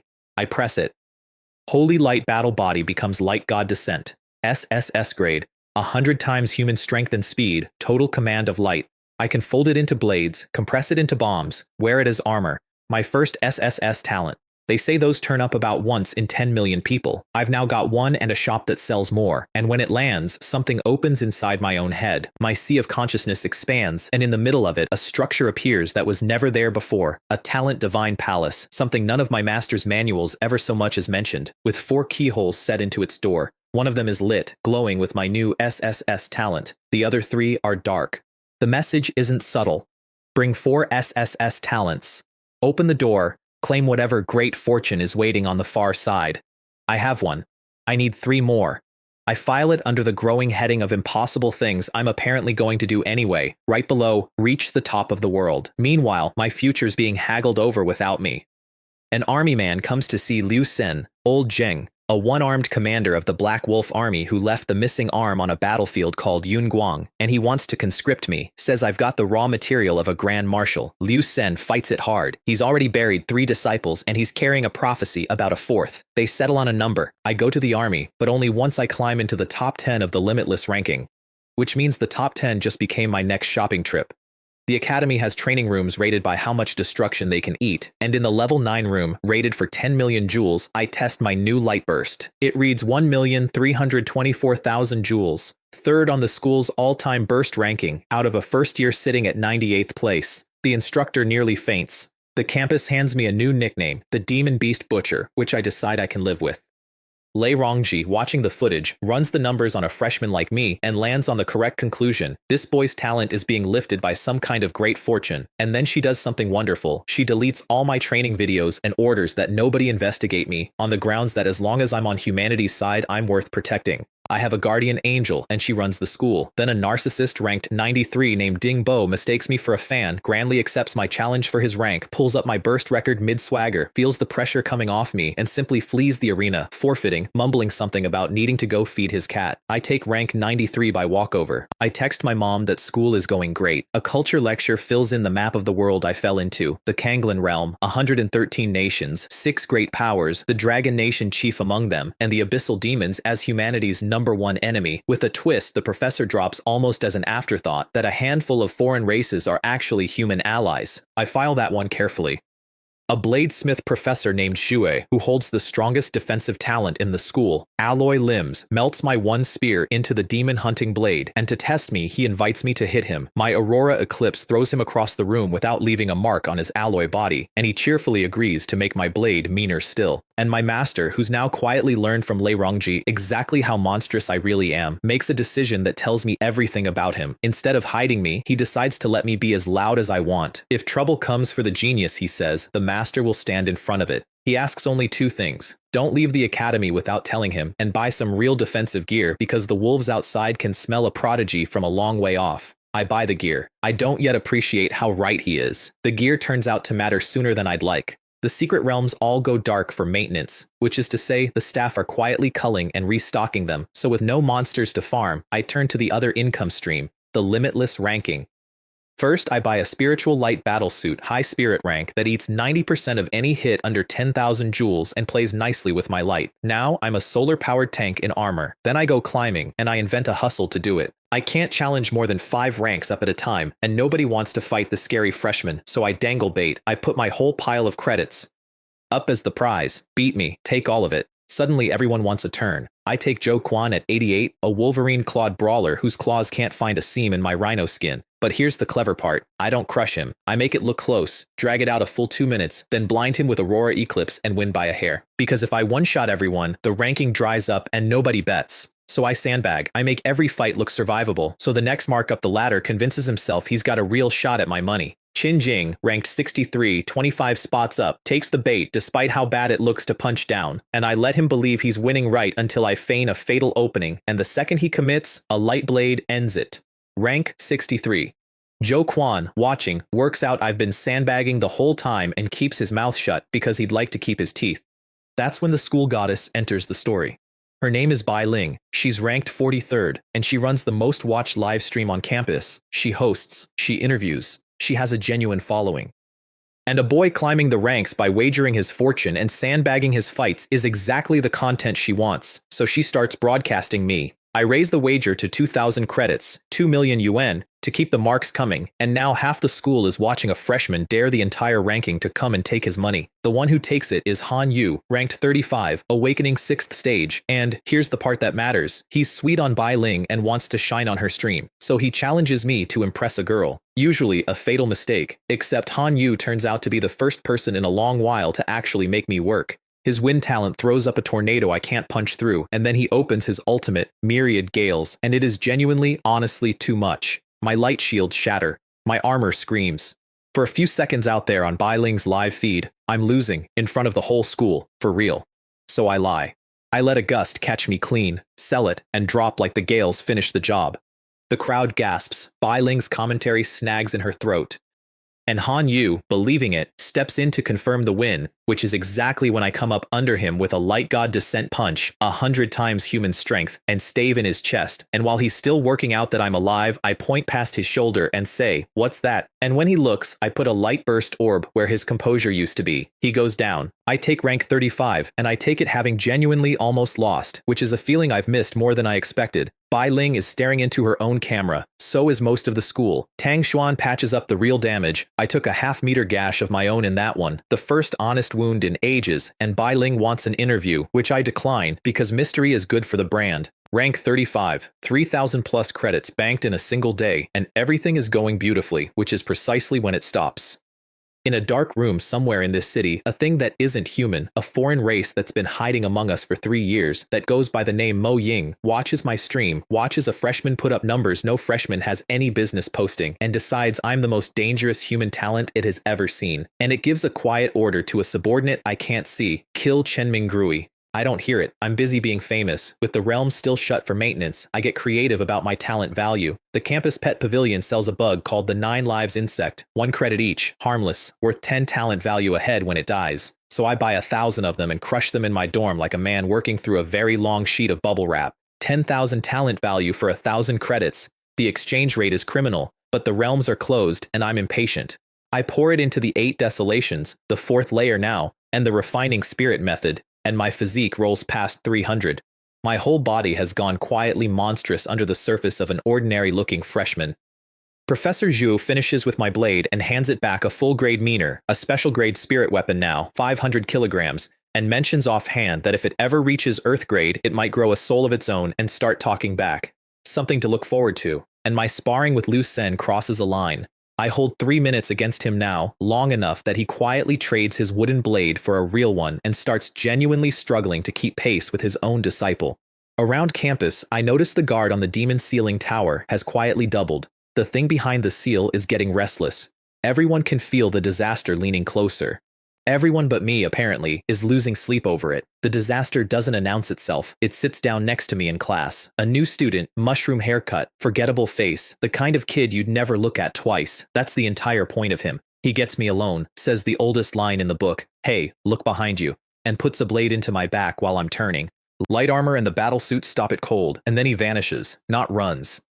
Vanishes. Total invisibility, and starts circling me, stabbing from angles I can't see, poison on the edge, and for the first time since the plane, I genuinely can't find my attacker, because he isn't human. He's a foreign race, an abyssal demon wearing a student like a coat, and he's a full realm above me, so I stop trying to catch him and start trying to bait him. I make a show of giving up, turn to leave, drop my guard like a man who's decided running is smarter than dying, and the instant he commits to a killing blow at my open back, I spin an Aurora Eclipse strike into the space he has to be standing in, and the blinding flash catches him mid-lunge and puts him on the ground. He's harder to keep down than he should be. Turns out the thing has 2 hearts, so a snapped neck barely inconveniences it, but hard to kill isn't free. I pin it, and I get the truth out of it before the end. It infiltrated the school 3 years ago. 10 of them came through the barrier. It's the only one still breathing. And its handler, the one who gave the kill order, is a higher creature called Mo Ying, still hidden somewhere in this school, wearing a face nobody suspects.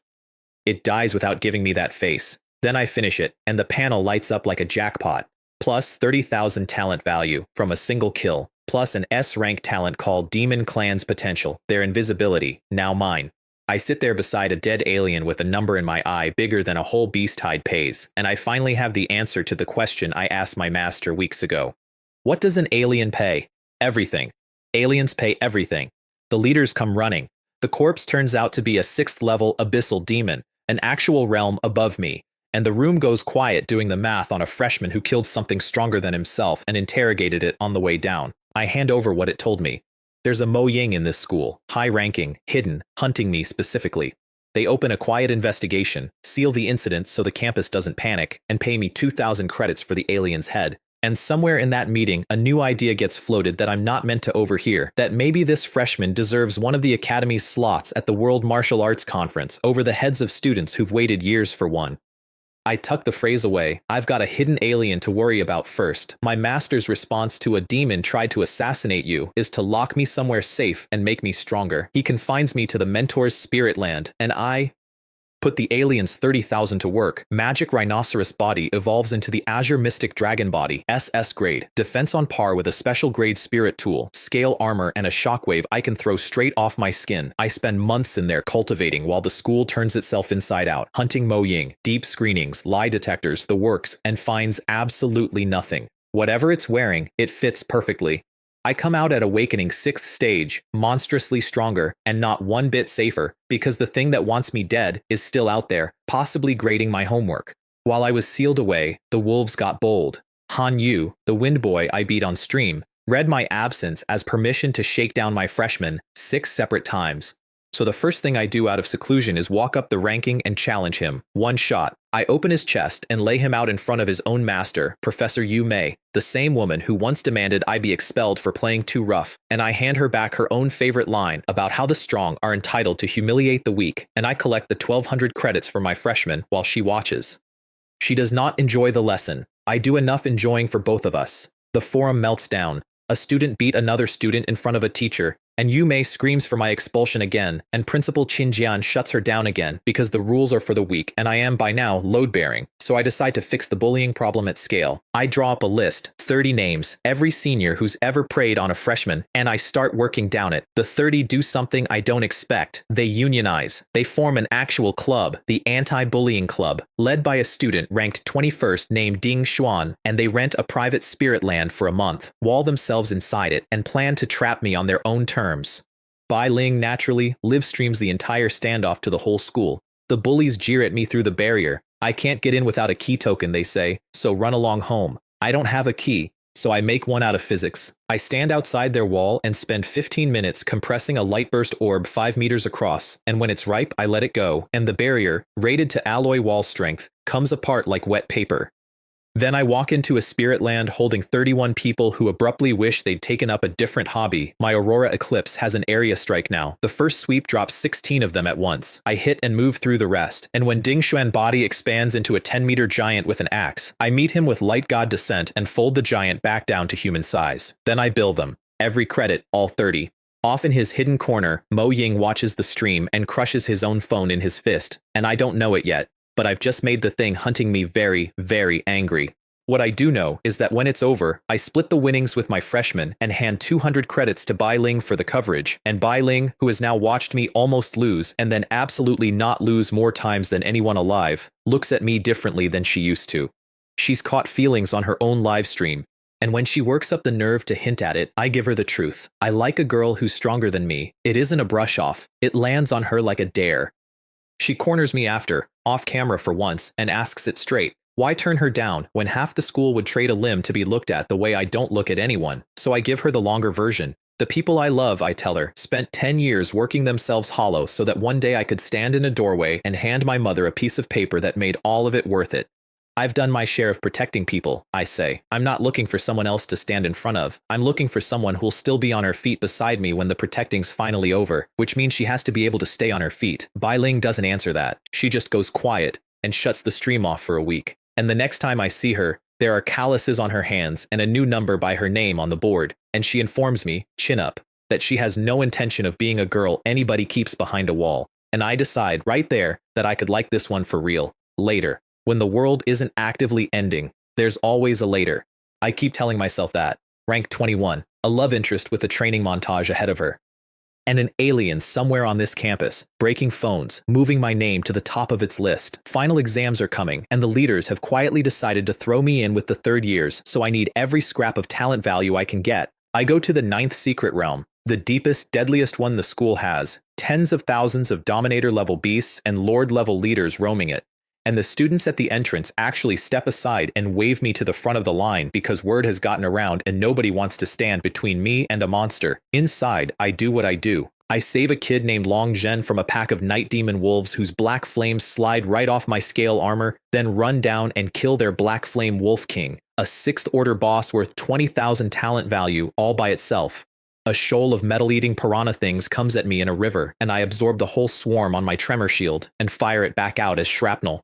And when I stack the corpses up this time, the other students hurry over to gather them, not to steal them, to return them to me, because everyone remembers what happened to the last 4 who tried the other thing.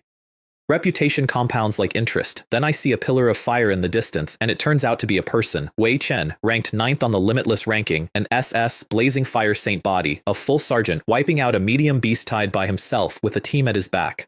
Number 9. Top 10. Exactly the door I have to walk through to reach the army, and exactly the man standing in it. I go over and politely ask Wei Chen for a wager match. His teammate Zhou Ming, ranked 18th, answers for him by mocking me and challenging me himself, so I insult him back and one-shot him, because his poison mist can't get any grip on the Azure Dragon body. Wei Chen, who turns out to be a genuinely honorable man, agrees to fight me properly once we're both out of the realm. Deal. But first I go hunting for the fuel to beat him. Deep in the realm, I stalk a thunderstorm bear, a 7th order dominator worth 40,000 talent value, sneak up on it invisible and take it down, and my talent value crests 350,000. Enough. My Azure Mystic Dragon body evolves into the Black Tortoise Holy Body, my second SSS talent. Defense on the level of an Earth Soldier now, a shell I can hide behind, and a shockwave I can throw off it. 2 of the 4 keyholes in my Divine Palace are lit. I try to push my last 2 talents up to match and hit a wall I've never met before. The system tells me my life force is too low to carry them any higher. So there is a ceiling after all, and it isn't talent value. It's how much power one body can physically hold. Good to know. I'll deal with it later. Right now, I have a duel. The whole campus turns out to watch because a freshman challenging number 9 for a top 10 seat has simply never happened. I open the way I always do. Aurora Eclipse, straight for the eyes, but Wei Chen's fast enough to shut them in time, and his fire dragon art answers with a wall of flame at 1,000 degrees that shatters my black tortoise shell like an eggshell. For a second, the crowd thinks I'm cooked, literally, swallowed up in fire. Then I walk out of it, because 1,000 degrees means nothing to the black tortoise scales, and I come through the flames in golden armored form without a mark on me, and I watch the certainty drain out of Wei Chen's face. He throws his ultimate, a fire giant, the biggest thing in his arsenal, and I tank it on the shell, slip out the side, and put a light burst through the middle of it. And Wei Chen, staring down the next one, does something none of the others ever did. He concedes. Cleanly, with respect. No need to be brutal in a practice match, he says, and bows out. I like him on the spot. I take rank 9, top 10, and I did it without having to humiliate a decent man, which I'm reliably informed is called growth. Rank 9 lights up 2 things at once.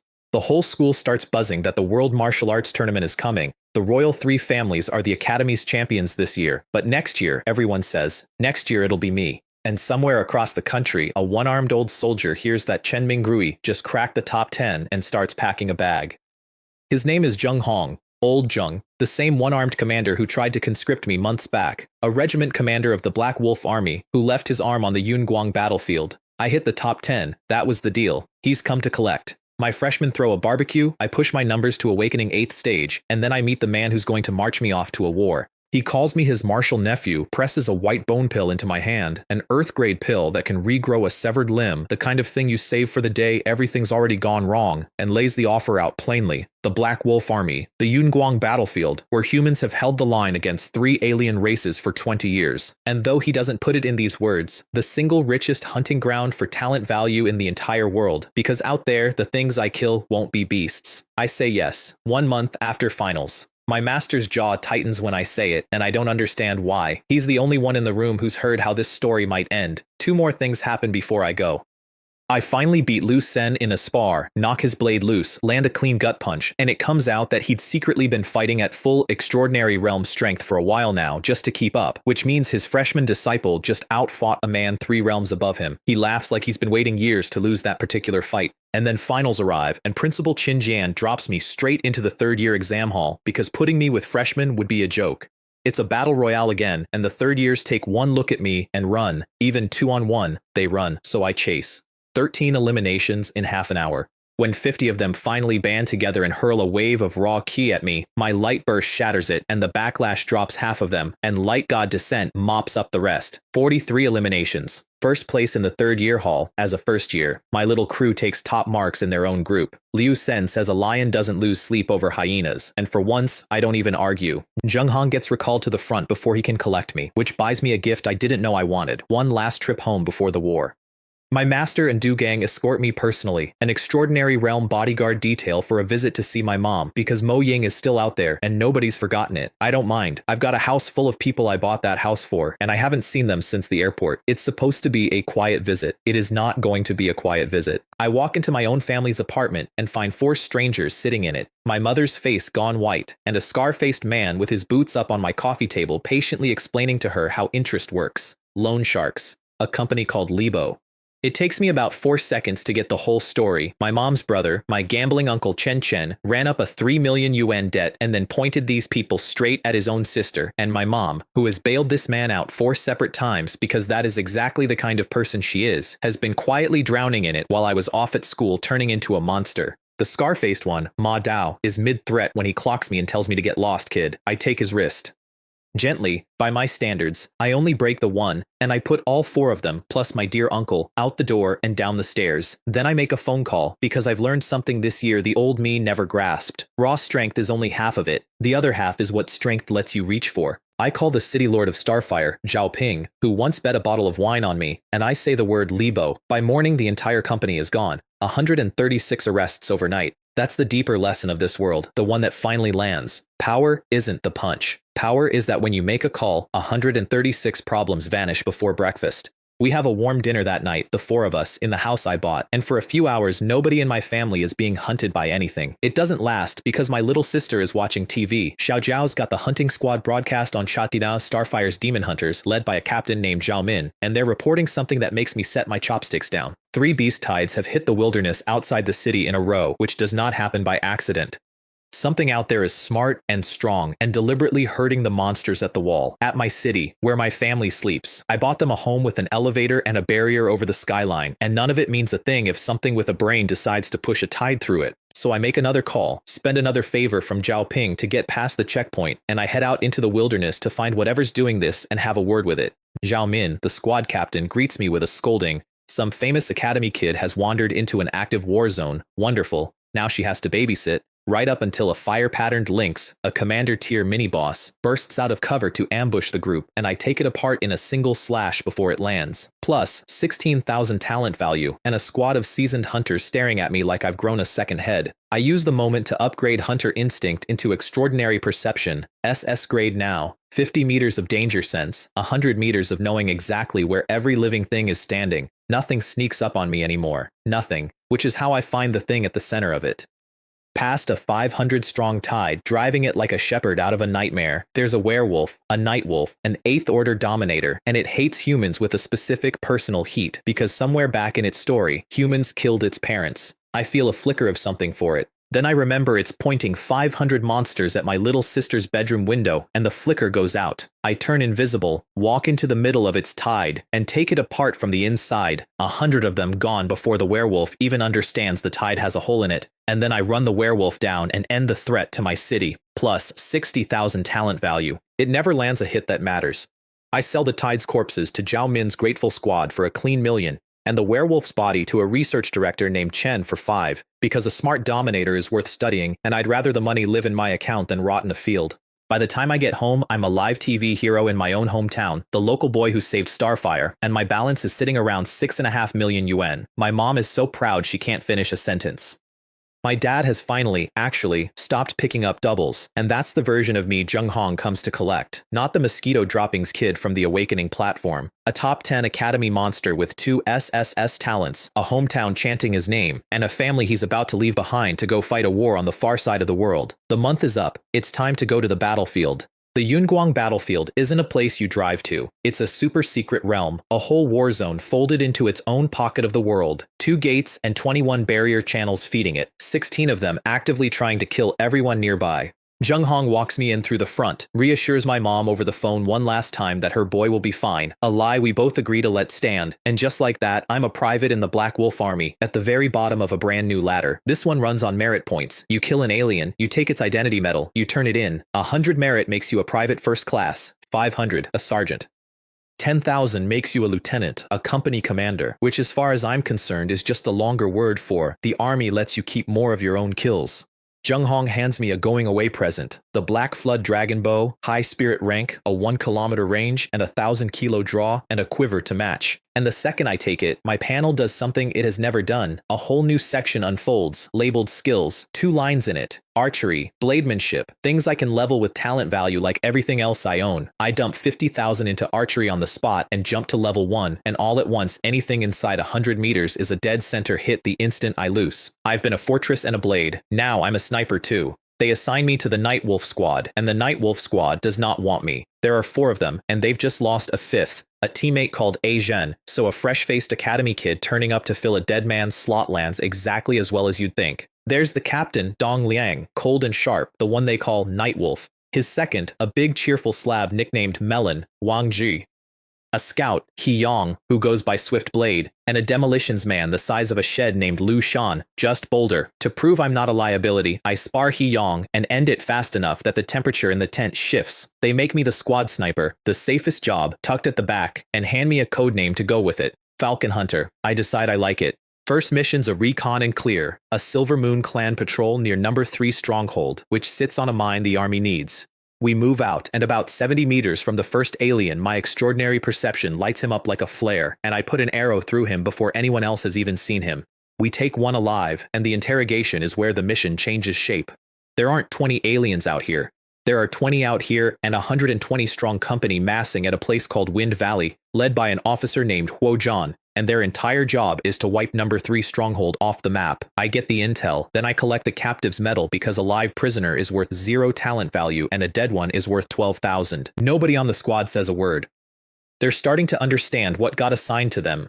Wind Valley is a natural kill box, defensible, cliffs on both sides lined with ambushers, all of it waiting for the human army to march in and get slaughtered. The squad's plan is to report it and wait for reinforcements. My plan is different. I volunteered to go in first, alone, because I've got 2 things nobody expects a sniper to carry. I've got the invisibility I took off that assassin, and I've got telekinesis fine enough to flick a pebble and turn a sentry's head the wrong way. So I walk into a valley full of aliens that literally cannot see me, and I go down the line, one at a time, quiet, an arrow each, the cliff ambushers first, 10 and 11,000 talent value ahead, and I loot them as I go. It's an education. The Silver Moon aliens are built like tanks, far stronger in the body than a human of the same rank, but their gear is crude, hand-forged bows, copper coins, pouches of gray healing powder, like somebody handed a species of natural monsters a warrior culture and then forgot to invent factories. I clear the ambush, then the gambling camp on the valley floor, Aurora Eclipse flash into Black Tortoiseshell into Lightburst, and the 120-man company that was going to erase number 3 stronghold gets a great deal smaller. The last one standing is different. Huo Ming, a mini-boss, a crescent birthmark on his face that glows when danger's near, so he keeps ducking shots he has no business seeing coming, and he's got monstrous vitality, and he's clever. He plays near dead to bait me in close, where I'd trip a trap of his called the soul-locking demonic needle. I don't take the bait. I stay 30 meters back and put 13 arrows in him, one after another, until near dead turns into actually dead, plus 60,000 talent value. And when I loot his body, I find a red storage ring, 500 square meters of space inside, packed with copper and spirit fruits and weapons, and at the very bottom of it, a heap of human bones, trophies, kept. Something goes cold and quiet in me, and I stop thinking of this place as a farm. The squad, meanwhile, has been losing its collective mind. I've been gone 30 minutes, and my radio call, "Valley's clear, come on through," reads to them as either a trap or a betrayal, because 30 minutes is not enough time for anything else to be true. Dong Liang charges in braced for the worst and finds the worst has already happened to the other side. He finds me sitting in the cleared camp, cooking. 20 aliens down, including Huo Ming, who turns out to have been a sergeant, ranked 89th on the enemy's own new talent list, 1,600 merit all by himself. Dong Liang is furious that I moved without orders and risked something the army apparently considers valuable, and underneath the fury, he's looking at me like he's never seen anything like me because he hasn't. I insist we split the merit evenly, 5 ways, which does more to win the squad over than any of the killing did. What none of us clock is the price, because Huo Ming had a brother, an officer named Huo Zhan, up near the extraordinary realm, and when Huo Zhan finds his brother's body, he uses a talent I'm going to learn to hate, an eye memory that reads the last thing the dead man saw, and my face surfaces in it, clear as a photograph.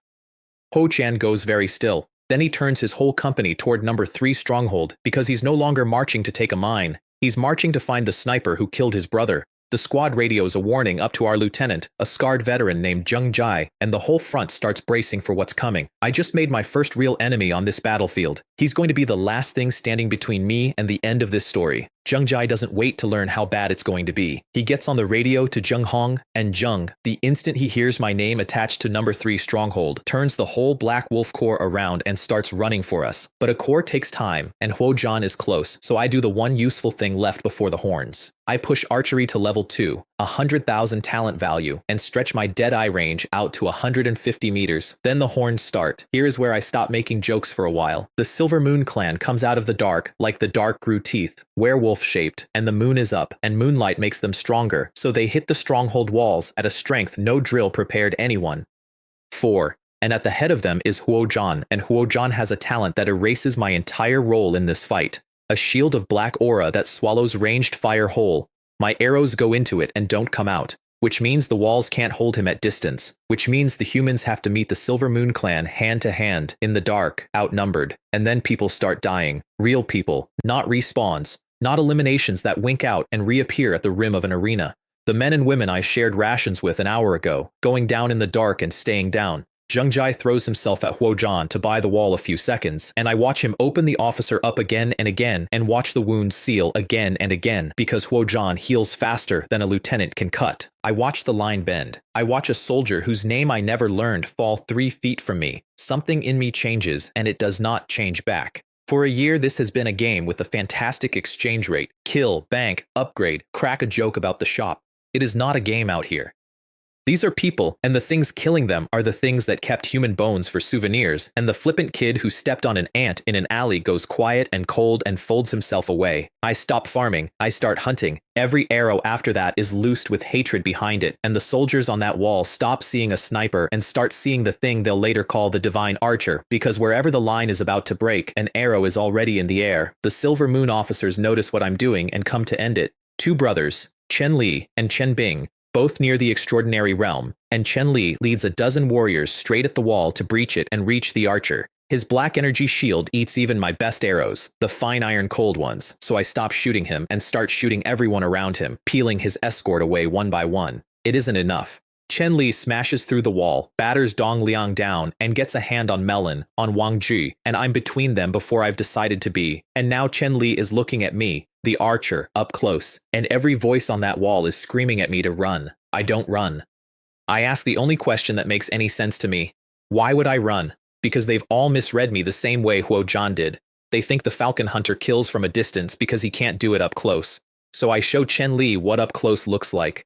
1 Aurora Eclipse cut, and the officer who broke the wall does not get back up. Plus 70,000 talent value. And the whole battle stalls for half a second while both sides recalibrate because a sniper just walked into the melee and ended a near extraordinary officer in a single stroke. His brother Chen Bing is worse and angrier. His black Kai shield shrugs off 100 strikes. It eats a full light god descent and holds. So I quit trying to break the shield and do the thing I've been building toward all night. I lock his blade with mine, chest to chest, close enough that he can't pull away, and I charge a light burst between us, 5 million joules and climbing, and I hold him there while it ripens, and then I let it go point blank. The blast takes Chen Bing off the board for good, plus 120,000 die, and takes most of what was left of the stronghold with him. Down the wall, Huo Zhan's duel with Zheng Jai comes apart in the shockwave, and that's the moment Zheng Hong's 1,000-man corps finally crests the ridge, horns and banners and a wall of Black Wolf steel, and Huo Zhan, looking at a dead brother and 2 dead officers and doing the arithmetic that all 3 fell to 1 killer, calls the retreat. He goes, promising to come back for me. I loot Chen Bing's ring on my way past. Dong Liang watches me do it and turns a very deliberate blind eye. Behind me, Zheng Ji finally drops, out cold from his wounds, but breathing, alive. A lot of people aren't. Zheng Hong's corps reaches us in time to hold the ground and too late to save the fallen, which is how it usually goes. I don't crack a joke about it. I stand in the wreckage of number 3 stronghold while they count our dead, and I help carry the ones who can't walk, and when the merit gets tallied, 5,460, an absurd number for one night, I split it evenly across the whole squad, the living and the lost, because the lost earned it too. It bumps me to sergeant. 1,122 merit to my name. I don't feel like celebrating. That's new for me, and I let it stay new. Later, alone, I go through what I looted. Ho Ming's ring holds an alien martial art, the Silver Moon Demon Needle technique, but I can't run it because a human body can't power it without the matching alien cultivation method. Chen Bing's ring holds that method. The 6-yin original devil skill, Heaven Grade, left behind by some Silver Moon elder who reached a realm I can't picture. Learning a foreign race's cultivation art inside my own body is a gamble, and I take it anyway. 300,000 talent value, and my physique leaps 200 points to 811, and I break through to the 9th stage of the awakening realm. It comes wrapped in a shroud of devil chi I can pull around myself, defense to rival the black tortoise shell, and it powers up the demon needle, a movable hidden weapon I can fly through the air on a thought. I'm turning the enemy's own techniques against the enemy now. Huojian would hate that. Good, because Huojian is coming back, and next time there won't be a wall between us. What I don't know yet is that I've become a strategy.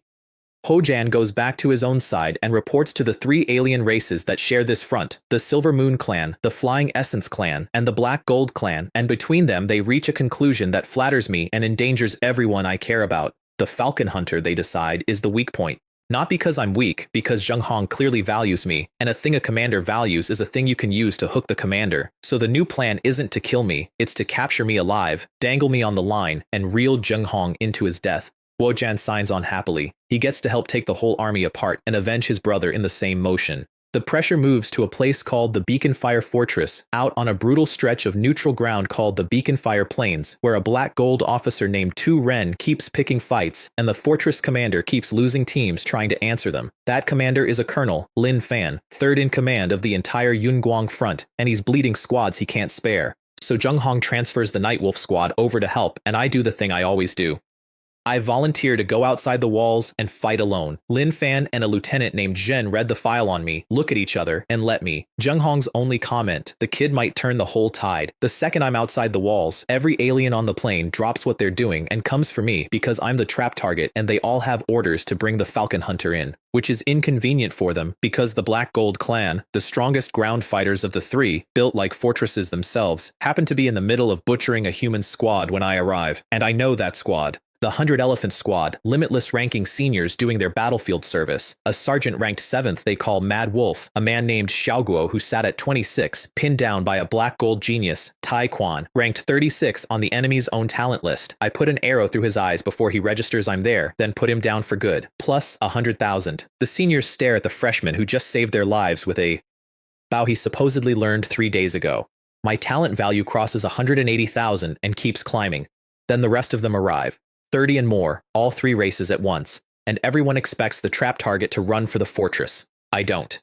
I push archery to level 3 mid-battle and start reaching out past a kilometer, and I wipe an entire Flying Essence squad out of the sky, running down their captain a full kilometer off as he tries to flee. Then I switch to the blade and cut through 13 of them on the ground. A black gold monster named Zhen Ren swings a great blade at me that could split a truck, and it can't so much as notch the demon hunting blade, and I put him on his back foot and keep him there. For a trap, this is going extremely badly for the people who set it. Then Huojian springs it. He breaks the alien's own rule. This front was meant to be a youth-only proving ground. Officers stay off it, and steps onto the field himself to take me, because catching me is worth more to him than any rule.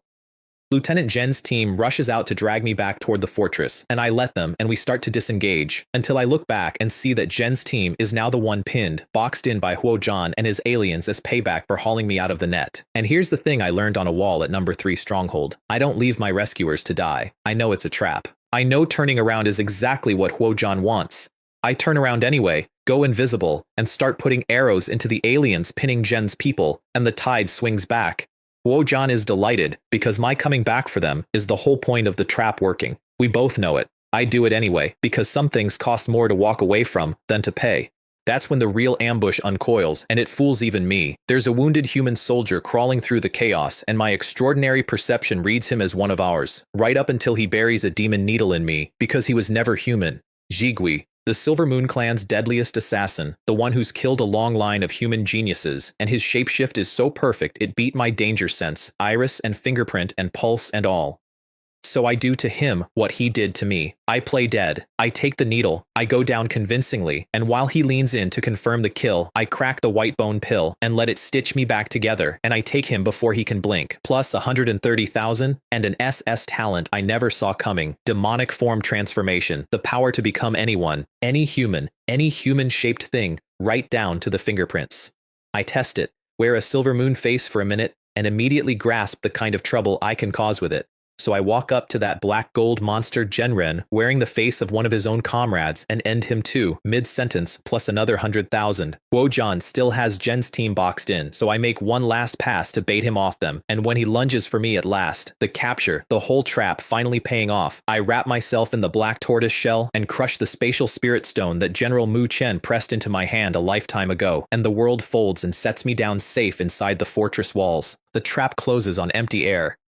Jen's team makes it out, 16 of the 30-odd who rode out, which on this battlefield counts as a good day. Zheng Hong and Lin Fan get the tally and stop believing it. I killed something like 50 aliens on that plane, alone, including Zigui, the assassin the whole front had learned to fear. Lin Fan and Zheng Hong pull me somewhere private and make me an offer that's really a recognition. They want me to use the shapeshift and the invisibility for assassination runs, walk into alien camps wearing alien faces and take their geniuses apart from the inside and avenge the people Zigui killed. I say yes. And after I've gone, the two of them finally say to each other the thing they've both been circling. No human learns 3 combat styles and a foreign cultivation art and grows new talents off his kills. There's a name in the old records for what I might be. Talent Plunder, an SSSS ability documented twice in all of history, the power to take talent from the things you kill. They agree not to breathe a word of it to anyone, except the marshal. I cash out at the quartermaster, my merit's enough now for sergeant major, first class, 1 rung under Lieutenant Day, and I buy 2 things, a fresh spatial spirit stone, because the last one just saved my life, and a cultivation method called the Iron Sinew Gang method, because I'm ready to leave the awakening realm behind. The extraordinary realm is the next tier of everything, where you condense your raw power into something denser and meaner, Gang Chi, and cross a line most martial artists spend a decade creeping toward. I pour 500,000 talent value into the method. It hurts worse than anything the shops ever sold me. 300 points of physique arriving all at once like my body's being reforged from the inside. And then it's done, and my panel reads, Extraordinary Realm, Rank 1, Physique 1111, and the world looks different from up here. I crossed into the Extraordinary Realm in a single day. Zheng Hong and Lin Fan, reading the numbers, compare me to the martial ancestor himself, the strongest human who ever lived, and then they agree, one more time, to keep their mouths shut. Shapeshifting, invisibility, 2 SSS bodies, a cultivation art I peeled off a dead enemy, and a list of alien geniuses to go visit. Wojan's still out there, still hunting the Falcon Hunter, still with no idea the Falcon Hunter can now wear any face he likes. Time to go hunting properly. Before I go, I find out what I actually am now. I test it in a quiet corner of the fortress, and the numbers stop making sense in the best possible way. A bare physical burst reads 700,000 joules, add Gang Chi, 1.5 million, add the blade, 2 million, add Light God Descent, 200 million, and when I stack everything I own into one full light burst, the readout says 1.12 billion joules, and the building shakes, and Lin Fan quietly asks the wall whether a rank 1 extraordinary is supposed to be able to do that. He is not. I move at the speed of sound now when I feel like it.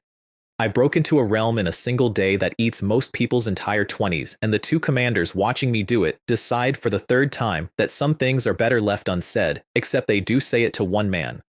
Far away, in the capital, there's a marshal named Qin Wuying, silver hair, 1 ear gone, the kind of man who fishes off a dock with a Jiao dragon coiled beside him like a house cat, an actual world-class great demon that chose humanity's side. And when the report reaches him, the boy who gains talents from his kills, who crossed a realm in a day, the marshal goes still because he knows what that is. Not talent plunder, infinite plunder, an SSSS ability that, in all the long history of this world, has belonged to exactly one bloodline, the true dragon clan. The martial ancestor didn't have it, no one the marshal ever met had it, and the Jiao dragon beside him lifts its head out of the water and lets it be known, in its own way, that it would very much like to meet this Chen Mingrui once the boy is strong enough, that there is a certain matter it has been waiting a very long time to discuss. The marshal writes my name down.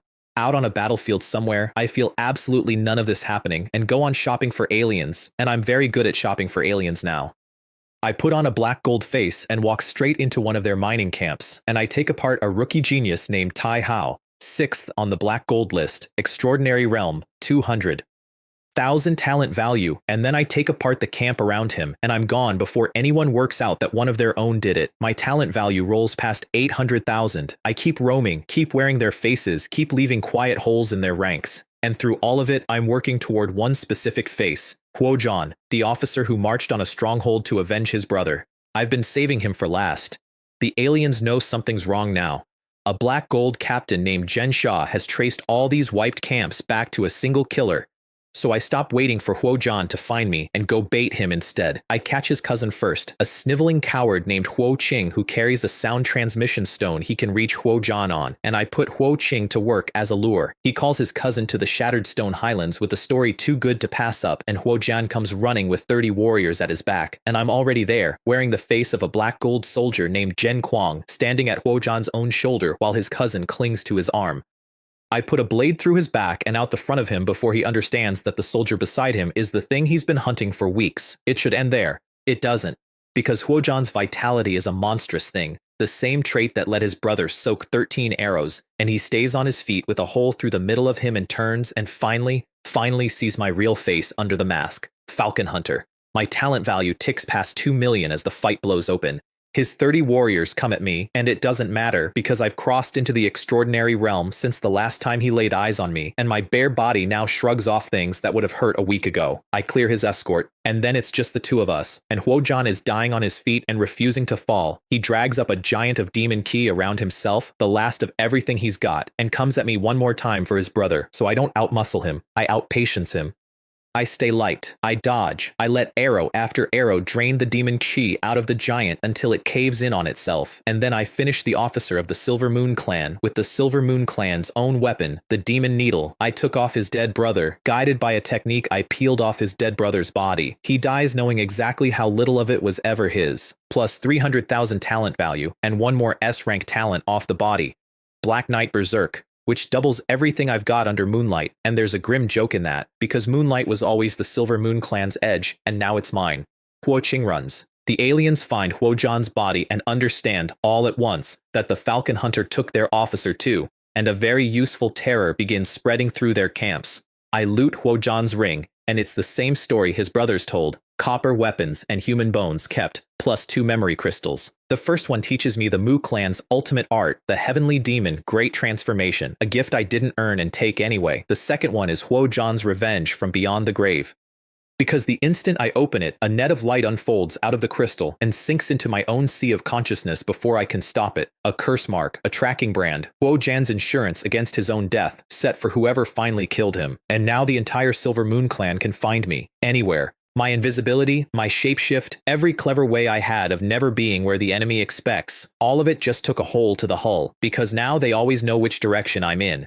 A Silver Moon lieutenant named Zikun is on me almost before I've finished understanding what happened, drawn straight down the mark, and for once, I don't win the exchange. I crack the new spatial stone, fire a flare, and run, and it's Lieutenant Zhen who reaches me first and drags me clear, coming away with a broken arm for the trouble. I give him the truth as he hauls me out. Huojuan is dead. I killed him. Zhen looks at the medal in my hand and forgets all about the arm. Lin Fan doesn't quite believe it either. A sergeant major killed Huojuan and better than 20 of the enemy's rookie list geniuses on top of him, and he runs the math on what I'll be worth the day I graduate and starts using words like battalion, like regiment, like commander. Zheng Hong's already been pulled to the northwest front, so it's Zhen who'll take me home. And at the quartermaster's window, the numbers finally settle. A 10,000 merit citation for Huojuan, 7,500 more in medals, a running total north of 27,000, and a new rank stamped on my file. Lieutenant, Company Commander. A 50,000 yuan monthly salary that goes like the last one, straight into my mother's account, where she'll find it, assume it's a mistake, and never quite bring herself to ask. So let me tell you where I started. A boy on an awakening platform holding a certificate that read Rank E, Mosquito Droppings, the lowest thing there is, while 3,000 people laughed. And let me tell you where I'm standing now. On the Yunguang battlefield, an extraordinary realm lieutenant of the Black Wolf Army packing to go home, with the officer who hunted me lying dead behind me, and an entire alien race that has learned to flinch at a single name. That's the distance. That's the whole trip, from an ant under my shoe to here, but I'd be lying if I told you I got out clean. There's a brand burning quietly at the back of my skull now, a curse mark the Silver Moon clan can read like a compass needle, Huojuan's parting gift to whoever killed him. No cure I can afford, so so I do the only thing I can. I grind at it with my own mind, a little every day, water wearing at stone, and it barely moves. Fine. There's no silver moon inside Dragon Country. Nobody's holding the other end of that leash, for now. There's a marshal in the capital who's written my name in a book, and a great dragon beside him counting down the days until I'm strong enough for a conversation about a bloodline I don't know I carry. And there's a woman named Mu Chen who touched my forehead once and went white and never told me what she saw. A boy lying still in a spreading pool of red beside a shadow that wasn't human at the one spot in the future her sight can't see past. My master's been carrying that prophecy for me the whole way, so I get to walk around light. I still don't know it exists. So Lieutenant Zhen puts me on a flight back to Wuji City, and I return to the academy the way I left it, except now I'm the monster the wolves used to warn each other about. Mosquito droppings to this. In a little over a year, I figure I've earned a rest. I have not earned a rest. Because the academy I'm going back to is about to throw its gates open to the entire world. Every great university on the planet, every prodigy they've got, all crammed into one city. And the whole world, it turns out, is exactly the wrong place to be standing when the thing General Mu Chen saw finally comes looking for me. On the flight out, I do my shopping. 2 million plus talent value banked, and I spend a fat chunk of it pushing extraordinary perception up to SSS, a thing I can only describe as observation hockey because that's what it is. I can hear the air move, I can smell intent, and when I lock onto someone, I can see their next move about a full second before they make it. It burns spirit like a bonfire to run, but a second of the future is a second nobody else in a fight gets to have. My third SSS talent, 3 of the 4 keyholes in that divine palace glowing now. So I go to buy the 4th, and the system, my beloved stingy shop, informs me my realm's too low to carry 4 SSS talents at once and snatches the option back. Off the shelf. Pinduoduo itself could not design a more insulting, just one more cut.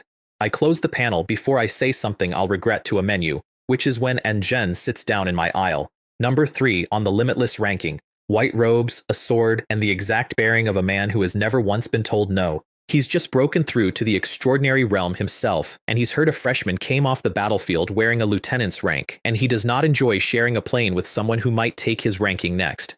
So he demands my seat, cites respect for one's elders. I answer the way the battlefield taught me to answer things. I summon the big ogre-headed blade I looted off a dead alien and take a swing at him. No speech. Want my seat? Kill me for it. It's yours. He's fast. His trump card is a move called Lightning Stab, a thrust that arrives about as negotiable as its name and ends 99 fights out of 100. It doesn't end this one because observation hockey showed it to me a whole second before he threw it, and I'm just not standing where the sword goes.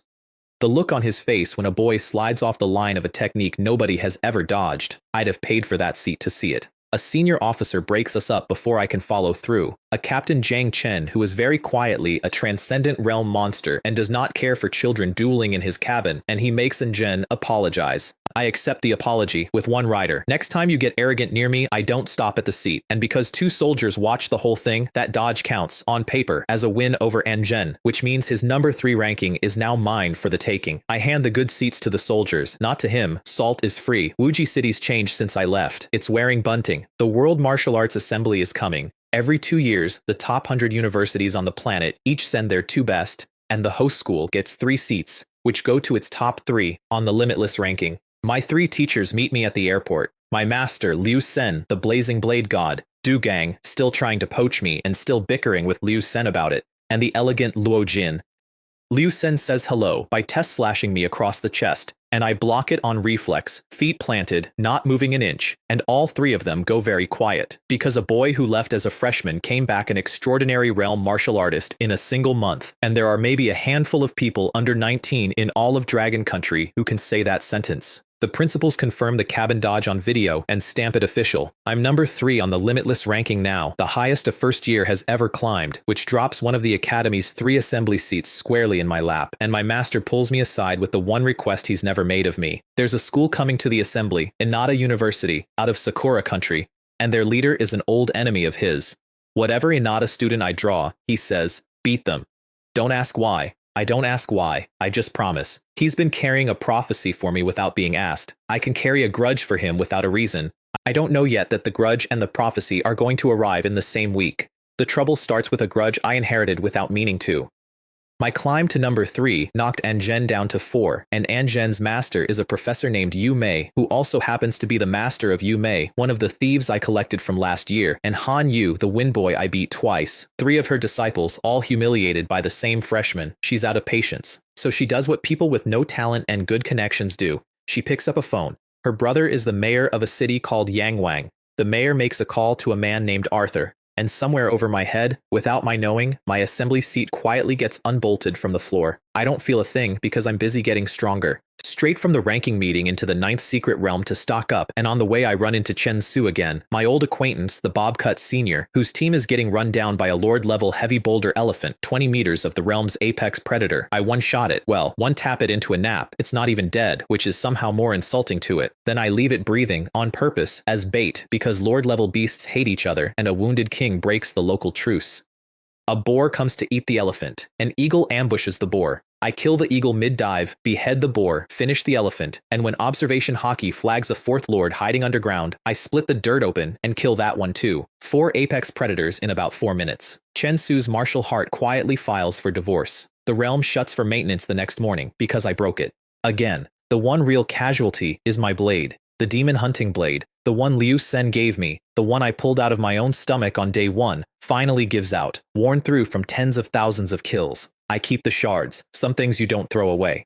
Professor Jue reforges the big alien ogre blade into an Earth-tier weapon using the pile of exotic ore I hauled home from the battlefield, and I name the new one the Demon Slayer blade. It hisses when it cuts, like the air itself is offended, and I max a new technique, the Overlord Blade Art, which does something the others don't. It carries pressure, fear.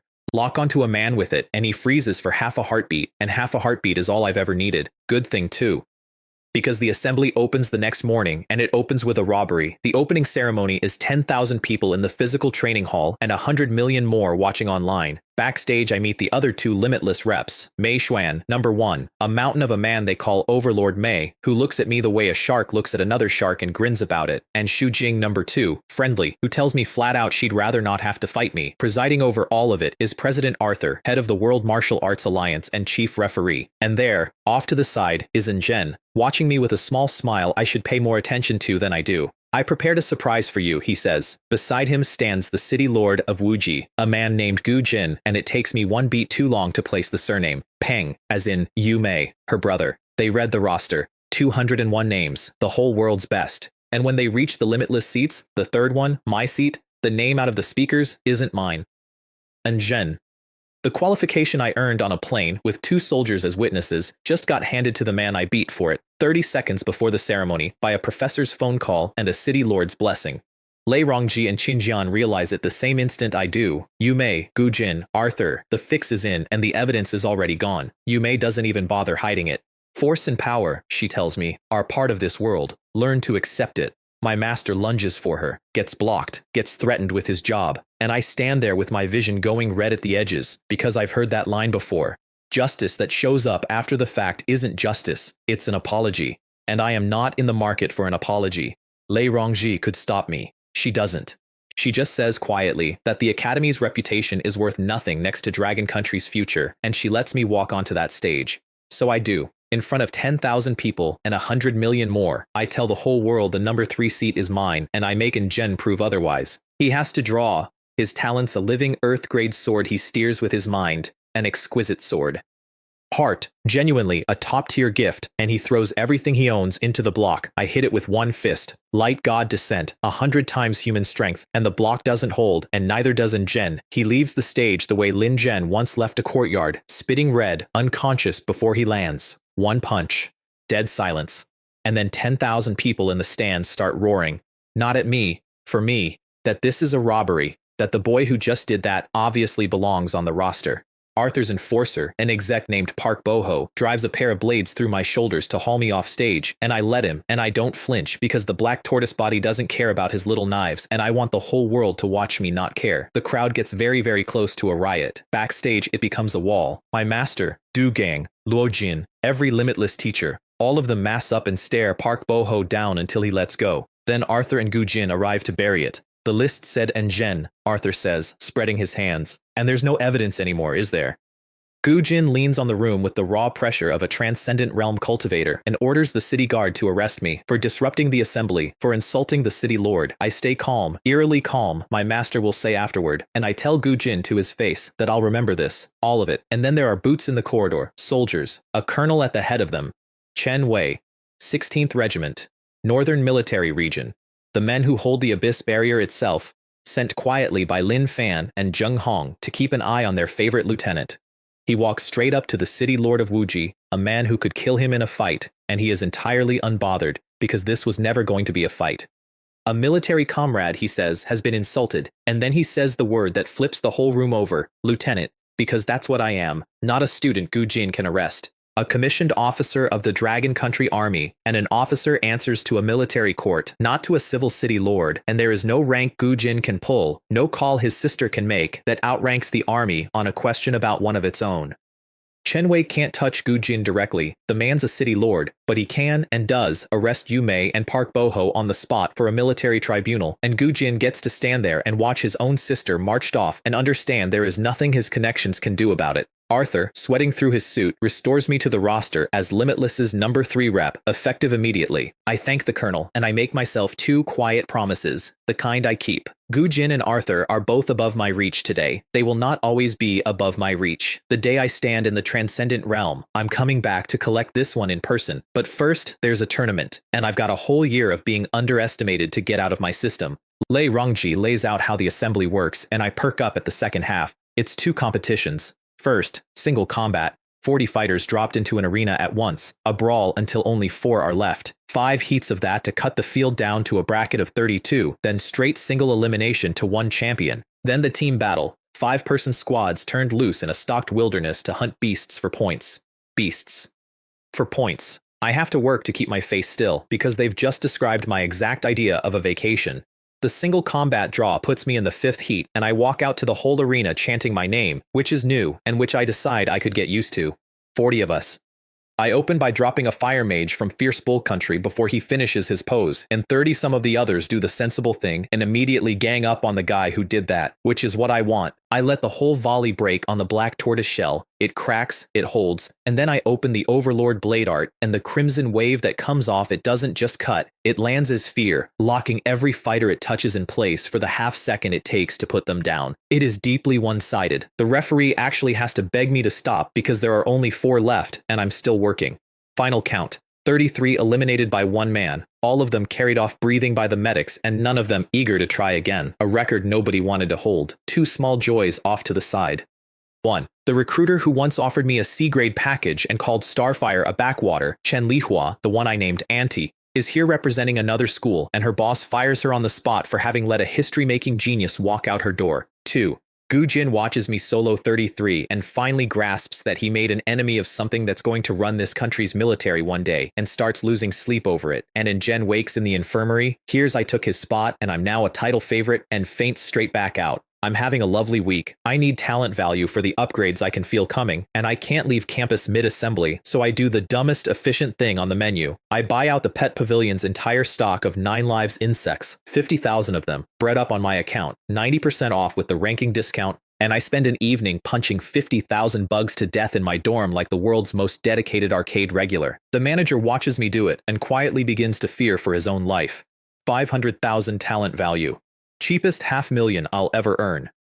Meanwhile, the other schools are cheating the old-fashioned way. The giant Eagle Country team, whose national pharmaceutical industry is the best on the planet, is dosing itself into the purple bulging veins, off-color skin, a professor named Nelson handing out syringes like party favors. Inada's leader slips Akira Kenji a dose too, then offers him a double. And because nobody on Earth believes a boy went from awakening to the extraordinary realm in a single year without help, the working assumption in every waiting room is that I must be the biggest cheat of all. If they only knew. My cheat doesn't come in a syringe, it comes in a stat panel, and somewhere out on the dark campus, the thing my prophecy was always about finally moves. Professor Nelson, the giant eagle doping man, is walking alone at night when a black shadow pours out of the dark and sinks into him. An alien soul. Mo Ying, the thing that's been hiding in Wuji for years, wearing a transcendent realm human now like a fresh coat, with a second body somewhere else and a mission it calls the King's. The lurking alien thread I'd half forgotten since last semester just stood up and started walking around in a professor's skin. The bracket of 32 draws me against Bradley of Giant Eagle, and Bradley is a problem you can see from orbit. His talent's a giant gene, he grows, and doped to the eyeballs he blows past his natural 7-meter limit into a 10-meter titan, which is so nakedly chemical that our principal calls the doping professor out from the VIP box in front of everyone. Doesn't matter. A 10-meter titan stomp still rattles my skull, and for a second his hand closes toward my head, so I stop being modest about my own size. I open the Heavenly Demon Great Transformation. The ultimate, I peeled off Huojan's corpse, grow my own 6-meter giant of demon ki, meet the titan hand to hand, break the fingers that were reaching for me, and put him down. Nobody in the stands stops to ask why a Dragon Country boy is throwing a Silver Moon Clan technique. They're too busy watching a freshman fold a doped titan in half. Top 16. 2 other fights matter. Mei Xuan flattens a cannon-fisted Kimchi Country monster called Kim Sang with his bare hands. Never. Draws the halberd, doesn't need to, and Akira Kenji beats Shujing dirty, a smoke domain that blinds her and eats her fire, then a dagger in the back, delivered with a little speech about what a gentleman he is for pitying women. She comes back to the waiting room and cries on my shoulder, and Mei Xuan and I look at each other and arrive at the same verdict on Akira without needing to say it out loud. I get my chance in the round of 16 because I draw Akira next, and this time it's personal for more reasons than one. My master finally tells me why he hates Inada. Years ago, at an assembly Inada hosted, his previous disciple, my senior brother, a boy they called Chao Chen, had his tendons cut and his career ended, and the official report blamed a beast, and everyone who mattered knew it was Inada's doing. It broke the boy's spirit, and it's been sitting on my master's chest ever since. So when Akira walks into the arena and drops his smoke domain, the one that blinds you, dead in sound, steals the air itself, I do the one thing he isn't ready for. I close my eyes, because I don't need eyes. Observation hockey draws him for me in the dark, clear as noon, and I toy with him. Graze him once, twice, let him feel me finding him through his perfect blindness, let the panic climb. He's already dying on his feet. The double dose his master forced on him is eating him from the inside, and in desperation he goes 5 times the speed of sound for a strike at my throat, and the black tortoise scales catch it with a crack and a chipped bone and nothing more. Then I tell him I've had him locked the entire time, and I take him apart with my fists, and he does not get up. My master runs a full lap of the waiting room with tears streaming down his face, shouting that his disciple avenged his disciple. Whatever knot has been sitting in Liu Sen's chest all those years, I just cut it clean. He tells me to let the rest of Inada go now. I tell him I'll think about it. 2 limitless reps in the world's top 8, a school record, and my master, for the first time since I met him, looks like a man who finally set something heavy down. The quarterfinal draw hands me Connor, of Giant Eagle, a dark element fistmaster, my exact opposite. Extraordinary second order to my first, and for the first time in a while, the realm gap is real enough to worry me. I need to close it, which means I need a fortune in talent value, which means I need to do something a little illegal. So that night I turn invisible, walk right past Colonel Chen Wei's elite sentries. Sorry, Colonel, you're guarding the wrong genius. Slip out of the city and go poaching. The plains beasts pay all right, but the real vault is the control zone, the wilderness the organizers have pre-stocked with lord-level beasts for the coming team battle. I let myself in. I snipe a Gale Wolf King out of a 100-strong pack, and it drops a talent I didn't know I wanted, Wolf King's Might, which makes every lesser wolf beast in earshot flatten itself the instant I tell it to. I tested on the pack. 117 wolves lie down at once, free farming forever on anything with a tail. By the time staff start closing on the massacre, I'm 8 million talent value richer and gone like I was never there. The next morning, the organizers find half the control zone emptied with nothing but blade marks to show for it, and spend the day accusing each other while I brush my teeth in my dorm looking innocent. With the 8 million, I upgrade the celestial suppression method twice and break through to the extraordinary second order. Connor's realm now, my power roughly doubled. The gap I was losing sleep over closes the night before the fight. Funny how that keeps happening. The other quarterfinals put the fear in me properly. Lei Daoyi, Starry Sky University's #1, the title favorite, a boy who's been quietly sandbagging the whole tournament, finally draws his sword for the first time all week and puts a bolt of lightning through his opponent's chest in a single move. That's who's waiting at the top. And Mei Xuan, cornered in his own quarter, breaks through to the extraordinary fourth order live in the ring, because apparently everyone in this bracket is the hero of their own story. Then it's me and Connor. Giant Eagle's coaches, desperate, tell him to double or triple his dose even if it cripples him for good, because national honor outweighs his future. It doesn't help. I'm his realm now, and my gang chi is refined to a quality his chemicals can't buy, and when he commits to his big overhand, my counterdraw takes his sword arm before his fist ever arrives.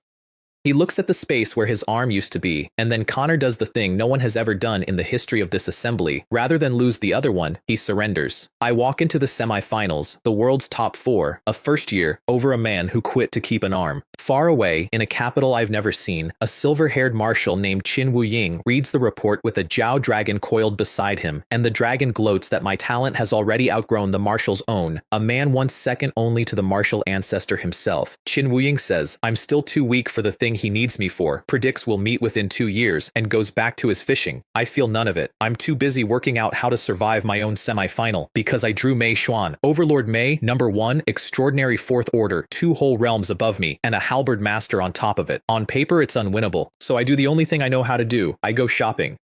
Lei Rongji, my quiet guardian angel, has bought up 100,000 more 9 lives insects from other cities and left them for me as a top 4 reward. She stopped pretending she understands my habits and just started funding them, and I kill all 100,000 and break through to the extraordinary 3rd order. Still 1 realm under Mei. Dirt poor again. It'll have to do. The whole city bets on Mei Xuan, and I don't blame them. Then we walk out to dueling chants, and the fight becomes the one everyone still talks about. His halberd is twice as fast as it looked from the stands. My blade catches it anyway, and the first clash throws a wall of air across the arena. And then, blow for blow, a boy 1 full realm down trades evenly with the number 1 seed, and 80% of the stadium slowly forgets to breathe. Mei works it out before the crowd does, that I've broken through again, that I do it 1 realm per match, like drinking water, and that at the same realm he would simply lose to me. He says it out loud, mid-fight, almost marveling. This is the first time in my life anyone has overwhelmed me at my own level. Then he stops holding back. He drains the arena's ambient energy to top himself off while I'm running on half a tank, and he opens his ultimate surprise rainbow, a 100-meter dragon of pure gang ki that grows as it comes. It shatters everything I put in front of it. Black tortoise shell, every shield, my demon ki giant, gone, and observation hockey shows me my own death, and my mind goes white. Cornered against the arena's edge with nothing left, I improvise. 20 light bursts, one after another, blowing the dragon apart chunk by chunk until there's nothing left of it, and not much left of me either. We both drop under 1/10 of full strength, and then Mei Xuan, who could still fight, surrenders. Not because he can't go on, because his best couldn't put me down, and he knows exactly what that means, and because 2 spent friends clawing at each other would only be a gift to the real monster waiting in the final. At equal realm, he tells me, I'm far below you. The first time I've ever said that to anyone. Our goal was never the semi-final. It's beating the one at the top. He hands me the final at what strength I've got left. The crowd can't decide whether to boo or weep. The match gets called an instant classic, the kind they'll teach for years, and I've walked away with something better than a win. The first real rival I've ever had, the first one I genuinely hate to lose. So it comes down to me and Lei Daoyi. 306 wins, 0 losses, his last 163 fights all finished in under a minute. My master, who has never once been pessimistic about me, studies the tape and can't find a road to victory, and jokes, weakly, wouldn't it be something if Lei Daoyi just withdrew? Lei Daoyi withdraws. He's gone, left the academy, pulled out of the final, and I win the World Martial Arts Assembly by walkover. Champion, and I am furious about it. Because a walkover isn't a win, it's a participation trophy with better branding, and it robs me of the one thing I actually wanted out of this entire circus. The chance to throw my cheat at the single mountain in this tournament I respected and find out if I could move it. I don't want the medal, I want the fight. My master jokes that I've awakened a new talent. Words become law since the thing he wished aloud came true. I don't laugh. I just stand there holding a championship I picked up off the floor, wondering when the world will ever hand me Lei Daoyi again. I should be asking a different question. I should be asking why the best fighter on the planet suddenly ran home. Here's why. Lei Daoyi didn't get scared of me. His grandfather, a military elder, faked a deadly illness to drag him home because General Mu Chen has seen something, and it's the same something she saw when she touched my forehead. A great disaster descending on Wuji City during this assembly. That's the real reason the world's powers were gathered into one city in the first place, not to crown a champion, but to put every strong fighter on the planet on the X for when it lands. And the more talented you are, Mu Chen warned, the more danger you're in, Chen Mingrui especially, highly likely to die in it. Lei Daoyi's only regret about leaving is that he didn't get to beat me first, and his only hope is that I survive long enough for the rematch. I don't know any of this. I'm still sulking about the medal. The 100 million people who wanted a dream final take the walkover about as well as you'd expect. They turn on me, on Limitless, on Arthur, crying conspiracy and cowardice from every corner that had money on a show. Then the city lord himself, Gu Jin, turns up at my dorm door with my trophy and a warm smile because a teenage world champion is going to be a general one day and he has decided urgently that we're friends now. He's right to be nervous. The prize haul is obscene. 90 million across various currencies, a million academic credits from the school, and Lei Rongji's personal touch, a surprise waiting at the pet pavilion. The surprise is 350,000 9 lives insects freighted in from cities across the country to feed a habit my principal has chosen to bankroll without once asking what it's for. I go at midnight and kill all 350,000 of them. My guardian angel runs a school and quietly finances my bug genocides, and I have never been more grateful to a human being. All those bugs buy me the 4th key. I push demonic form transformation up to SSS, limit change. Now, the power to become not just any human, but any creature that walks or crawls or flies, aura and all, convincing to things a full realm above me, my 4th SSS talent. And when it clicks into place, the bronze door of the Talent Divine Palace in my sea of consciousness, the one with 4 keyholes I've been staring at for a year, finally swings open. Behind it is not treasure. Behind it is an array, an unknown teleportation array, ancient, humming, with a destination the system flatly refuses to name.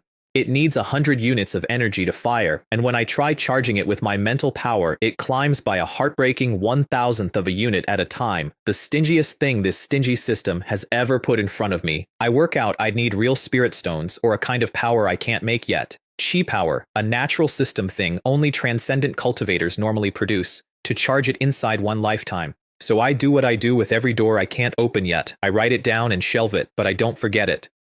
A teleport array to somewhere the universe won't name is exactly the kind of question I get out of bed for. Then it's the team battle, and I get to build a party. 5 players. Me and Mei Xuan and Xu Jing are the damage. 3 carries who could each solo most teams here. For the last 2 slots, I go full MMO, a tank and a healer. The tank is Qin Ling, the principal's shy granddaughter, an SSS water talent who can throw barriers and has never fought a real match in her life. I pick her half to repay her grandfather, and half because a good wall is a good wall. The healer is Tang Xuan, my Wind of Revival girl from the plane, the one who first solved my fuel problem a lifetime ago. 3 DPS, a tank, a healer. It's a raid group. I'm the raid leader. The other schools spend the run-up trying to rattle me. Giant Eagle can't stomach that a boy reached the extraordinary realm in a year without chemistry, so they flood the Alliance with demands to drug test me, and the Alliance obliges, over and over, marching me off for tests at every hour of the day and night, 4 in the morning included, purely to wear me thin. It's small, and it's petty, and I stay ice cold through all of it because I've already picked the exact spot where I'm going to hand Giant Eagle their bill, and it is not a testing room. It's the wilderness, with witnesses. The rules of the team battle. 3 days, most beast points takes it, and killing rival teams earns you nothing, so ambushing other squads is, officially, a waste of time. My team elects me captain. Mei Xuan cheerfully volunteers to ride my coattails, and instead of hunting beasts, I lead my party straight along the edge of the zone, past a starry sky team I wave through like traffic, to the nearest Giant Eagle squad. Because here's my read on most beast points. The beasts are a fixed pool, and every rival team out hunting is a team spending my points. So I'm not going to out-hunt them, I'm going to remove them, and then the whole zone is mine. I drop Bradley's 5-man team in seconds. Observation hockey and 1 wave of that fear blade, and the safety capsules catch all 5 before anything turns permanent. Fastest elimination anyone's on record for. Then I stealth wipe the next Giant Eagle squad, invisible, which the watching teachers cannot explain off the drone footage to save their lives. That's when the Alliance VP, a bald iron tower of a man named Damon, loses his temper on the public channel and broadcasts a warning to every team in the zone. Chen Mingrui isn't hunting beasts, he's hunting you, so prepare your defenses. He means to turn the whole field against me. He succeeds. Connor and Brian and a jealous Akira band together to come for me, and behind them, rallied by the broadcast, more teams start converging until it isn't a squad coming for me anymore. It's a mob. Good. I was going to have to find all of them anyway, so I make them an offer that turns a mob into an army. I announce loudly that I'm only interested in Giant Eagle and Sakura teams. Everyone else can walk, which sounds generous until you notice what it does to the Sakura teams. It marks them publicly, so now they either help take me down or wait their turn, and frightened people choose the mob. About 80 contestants stack up under Harrison, Giant Eagle's best individual. 5 of us against 80 of them. Up in City Hall, Gu Jin reads my refusal to back off as a fatal flaw. Colonel Chen Wei, on disaster watch beside him, just smiles and says nothing because he's seen what I do when I'm outnumbered. I lure the whole mob into a grove I'm not supposed to know. I poached it a week ago, so I know every tree, and I turn it into a grinder that only turns one way. Xu Jing walls the approaches with fire. I take the high ground, and then I work. My Earth-grade battlesuit no-sells their massed volley. Akira's little assassin sword can't even scratch the suit, so I slap his teeth loose and move on, because trash is trash. I pick teams off in pieces, out-tank 30 and 40 attackers at once, and somewhere in there, the arithmetic they were counting on collapses, and 80 becomes a rout. They run. One man broke the allied field, and every watcher in the city saw it. Down in the box, Damon grabs a mic to spin it, and my master takes the mic out of his hand, crushes it, and warmly offers to do the same to Damon. Qin drops the gentleman act and leans a transcendence pressure on the VP until he sits. Even Arthur sides against him. It is not Damon's day. Tang Xuan patches me up. Xu Jing looks at me like she's rewriting her whole threat assessment, and I change the plan. The giant eagle cowards will hide now, so chasing them is a waste. Time for the actual points. Problem: the control zone is weirdly, suspiciously empty because, as I happen to know, I poached half of it the week before, and the organizers were too scared of a king-level demon out in the Emerald Forest to restock. What's left, the zone's surviving boss has herded into the inner circle to defend. So I build the combo, me as bait and blade, Xu Jing as fire, Tang Xuan buffing my resistances and keeping my tank topped off, and we clear toward the center. I insist we push to the inner circle at night because one of the talents I took off a dead alien, Black Knight Berserk, doubles everything I've got under moonlight. After dark, I don't get tired. After dark, I get worse. And here's the thing none of us can see, happening out past the tree line while we hunt. The possessed Professor Nelson, Mo Ying, wearing him, walks into the Emerald Forest and cuts a deal with the thing the organizers were so afraid of. The Emerald Forest Demon King, a house-sized king-level beast with purple eyes, a sovereign-tier monster that could level a city by itself. The deal is the whole disaster in one sentence. In 2 days, when the assembly ends and the city's forces are drawn out here to the control zone, the Demon King hits Wuji from the front as a diversion, while an abyssal army pours in through a hidden passage inside the city and takes it. The beasts get the city as hunting grounds. The aliens get it as a base.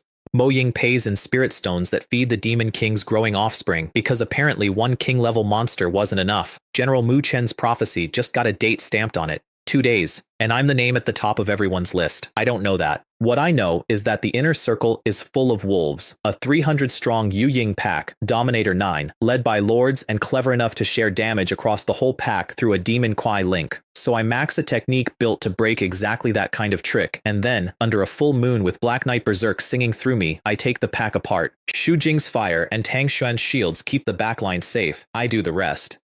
And when the survivors break and run, I use Wolf King's might and tell 300 wolves to kneel, and they kneel, and I harvest them where they lie. The whole watching field, rivals who spent a week resenting me, go silent, and then something turns over in them, and the resentment curdles into the other thing, awe.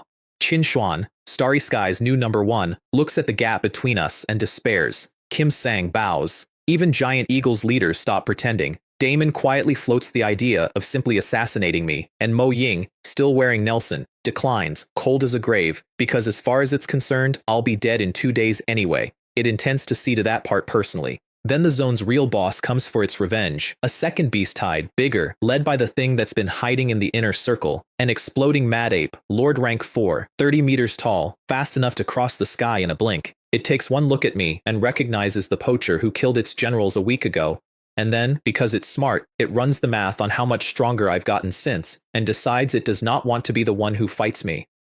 It leaps away at 5 times the speed of sound to go crush a Starry Sky ambush team instead. My talent value's at 17 million and climbing, my all-time high, and I am not about to let the boss pick a different dance partner. The ape's leap comes down on Qin Xuan's team, and it's ugly. Some of them don't get up, and I'll spare you which ones, and it corners Qin Xuan himself. I get there first. I gash the ape twice across the wrist, pull it off him, and Qin Xuan, who despaired at the gap an hour ago, tells me he owes me his life. Then I take the boss for myself and wave everyone else off because this one is mine and I don't share bosses. It's a real fight. Billion jewel punches, a shockwave stomp that stuns, my suit and my black tortoise body barely holding, so I do it live mid-battle. I break through to the extraordinary fourth order, block a mountain-sized fist on my blade to a stadium's worth of gasps, and grow my own demon key giant taller than the ape itself. And the 30-meter exploding mad ape, the apex predator of the entire zone, looks up at something bigger and meaner than it, and it kneels. It kowtows, mid-fight.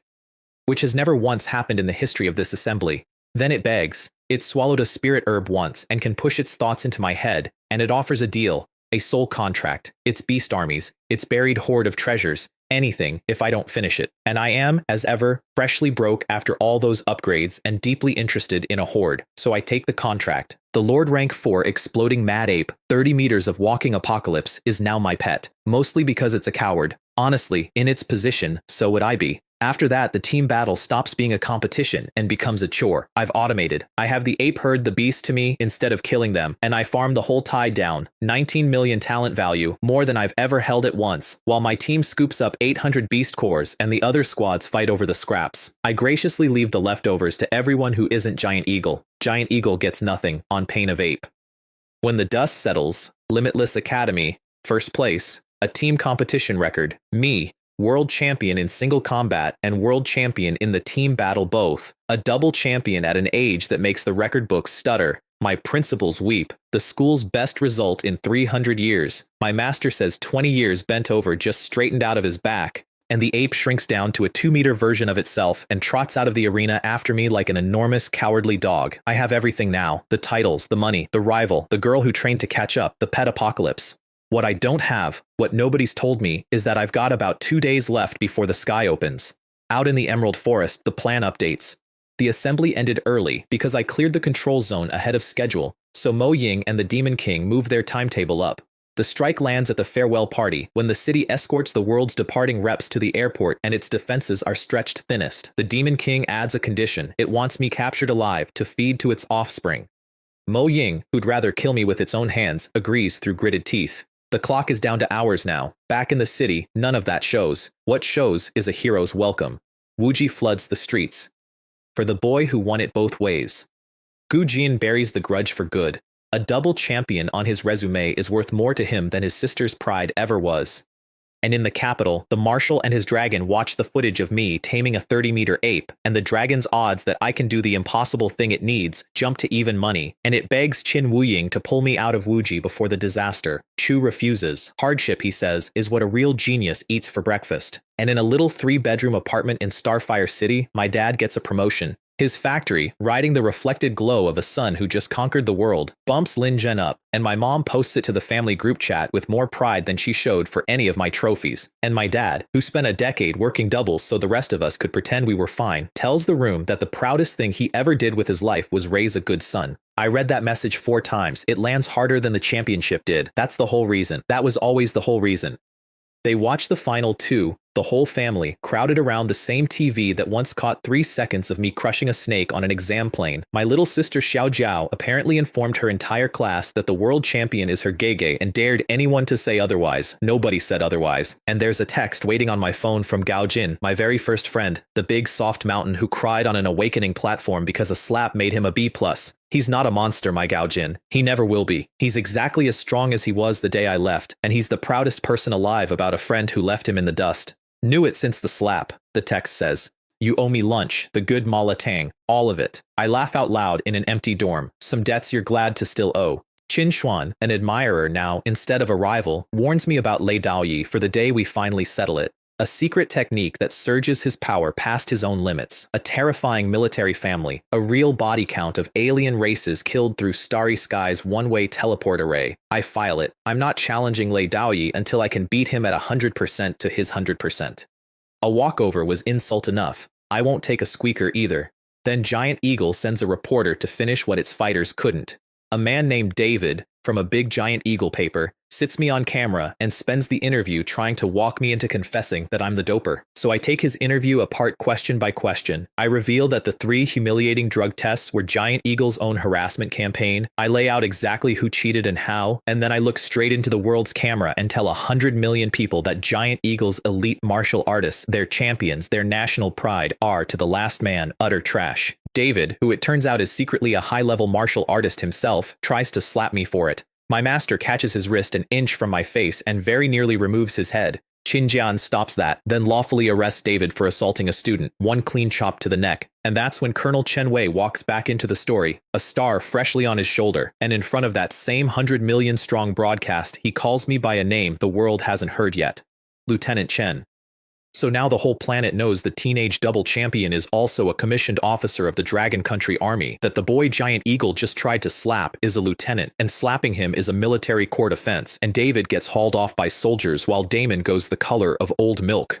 My teammates learn I outrank a 2-year veteran 7-1.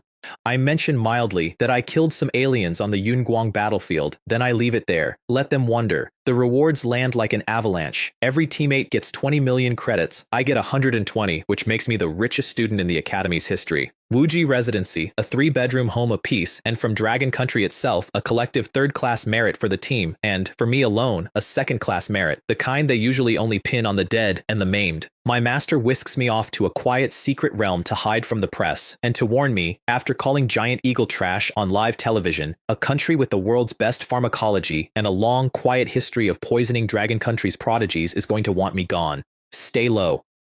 And to charge that teleport array I've been itching over, the one that needs a chi power I can't make, General Mu Chen sends me a gift through my master, a heaven-grade natural system method called the Phantom Chin Star Gazing Method, the exact key I was missing. The all-trash clip does what I hoped and then some. Giant Eagle's own government tries to bury it, and it detonates instead. 100,000 furious replies, their own citizens turning on their trash students, and, in the darker corners, anonymous bounties going up on my head. Dragon Country's half of the internet crowns me a national hero in the same breath. I don't have time for either. I spend the night memorizing Mu Chen's method, condense my first crystal of chi power, and my light burst goes from a ball of light to something solid, 10 million joules in a fist, and then I take that chi power to the array. Mental power charged it 1,000th of a unit at a time. Chi power charges it a whole unit per wisp.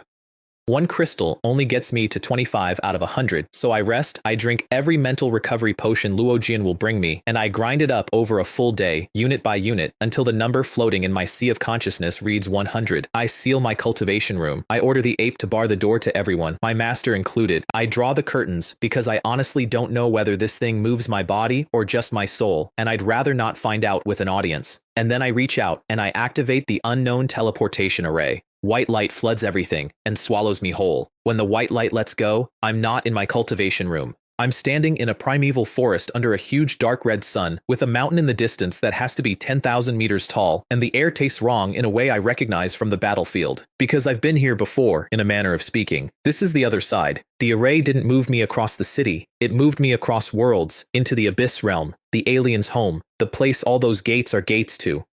My whole body, teleported into the monster's own backyard, with a system that cheerfully refuses to explain one single thing about it and only notes that return is instant and empties the array's charge on the way out.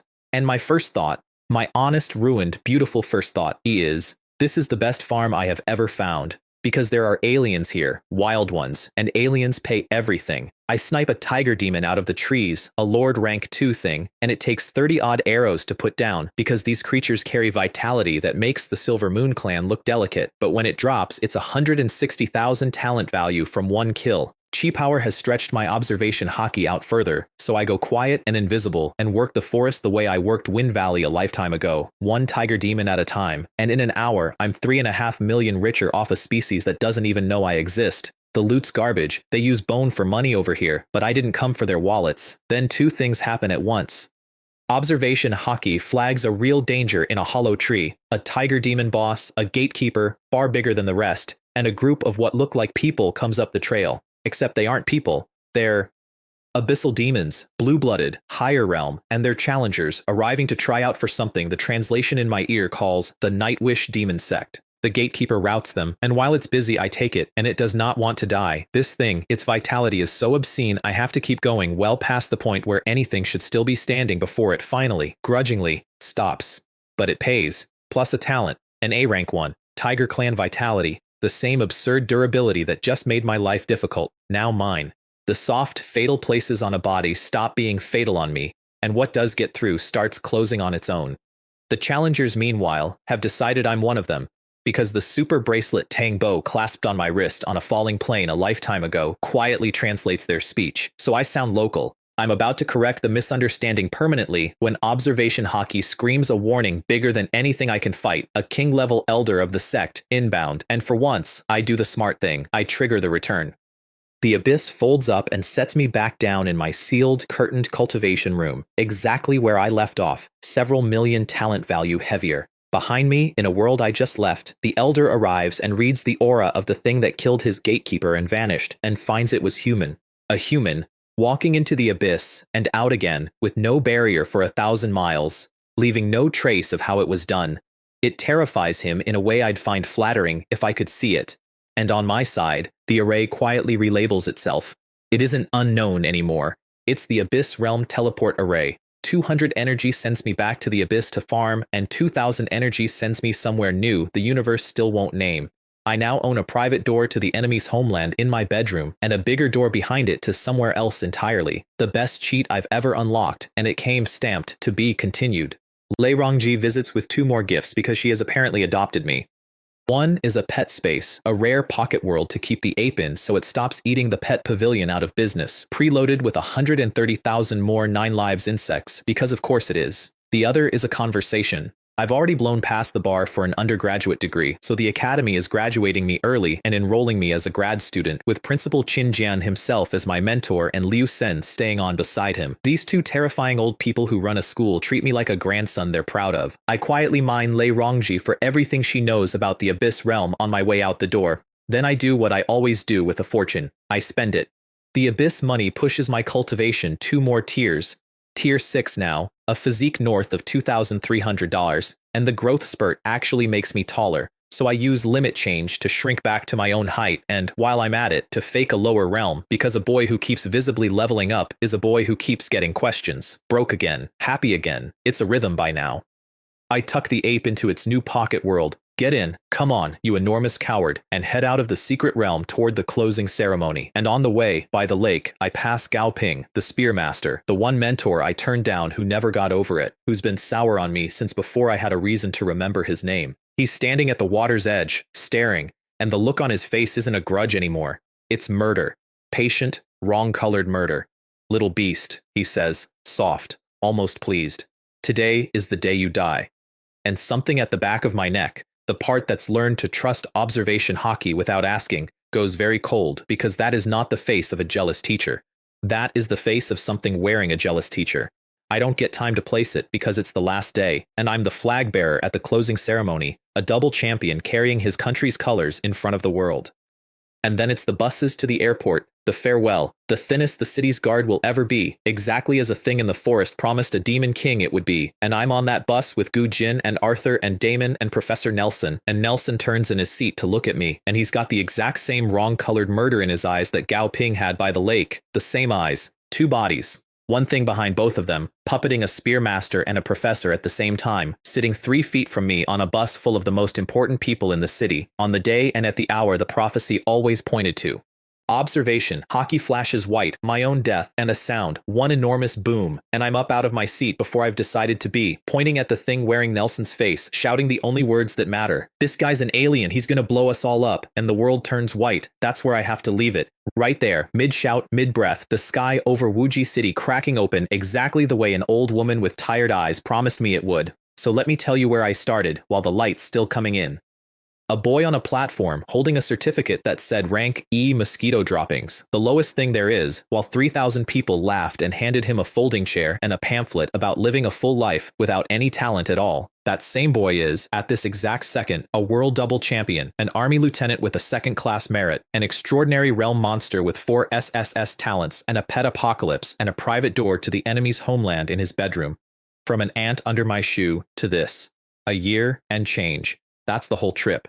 And it was never really about the trophies, or the money, or the ranks. Those were just the scoreboard. It was about a woman lying to me kindly in a doorway. A man who worked doubles so we could pretend we were fine. The quiet 5,000 yuan that lands in an account every month from a sender they'll never quite manage to identify.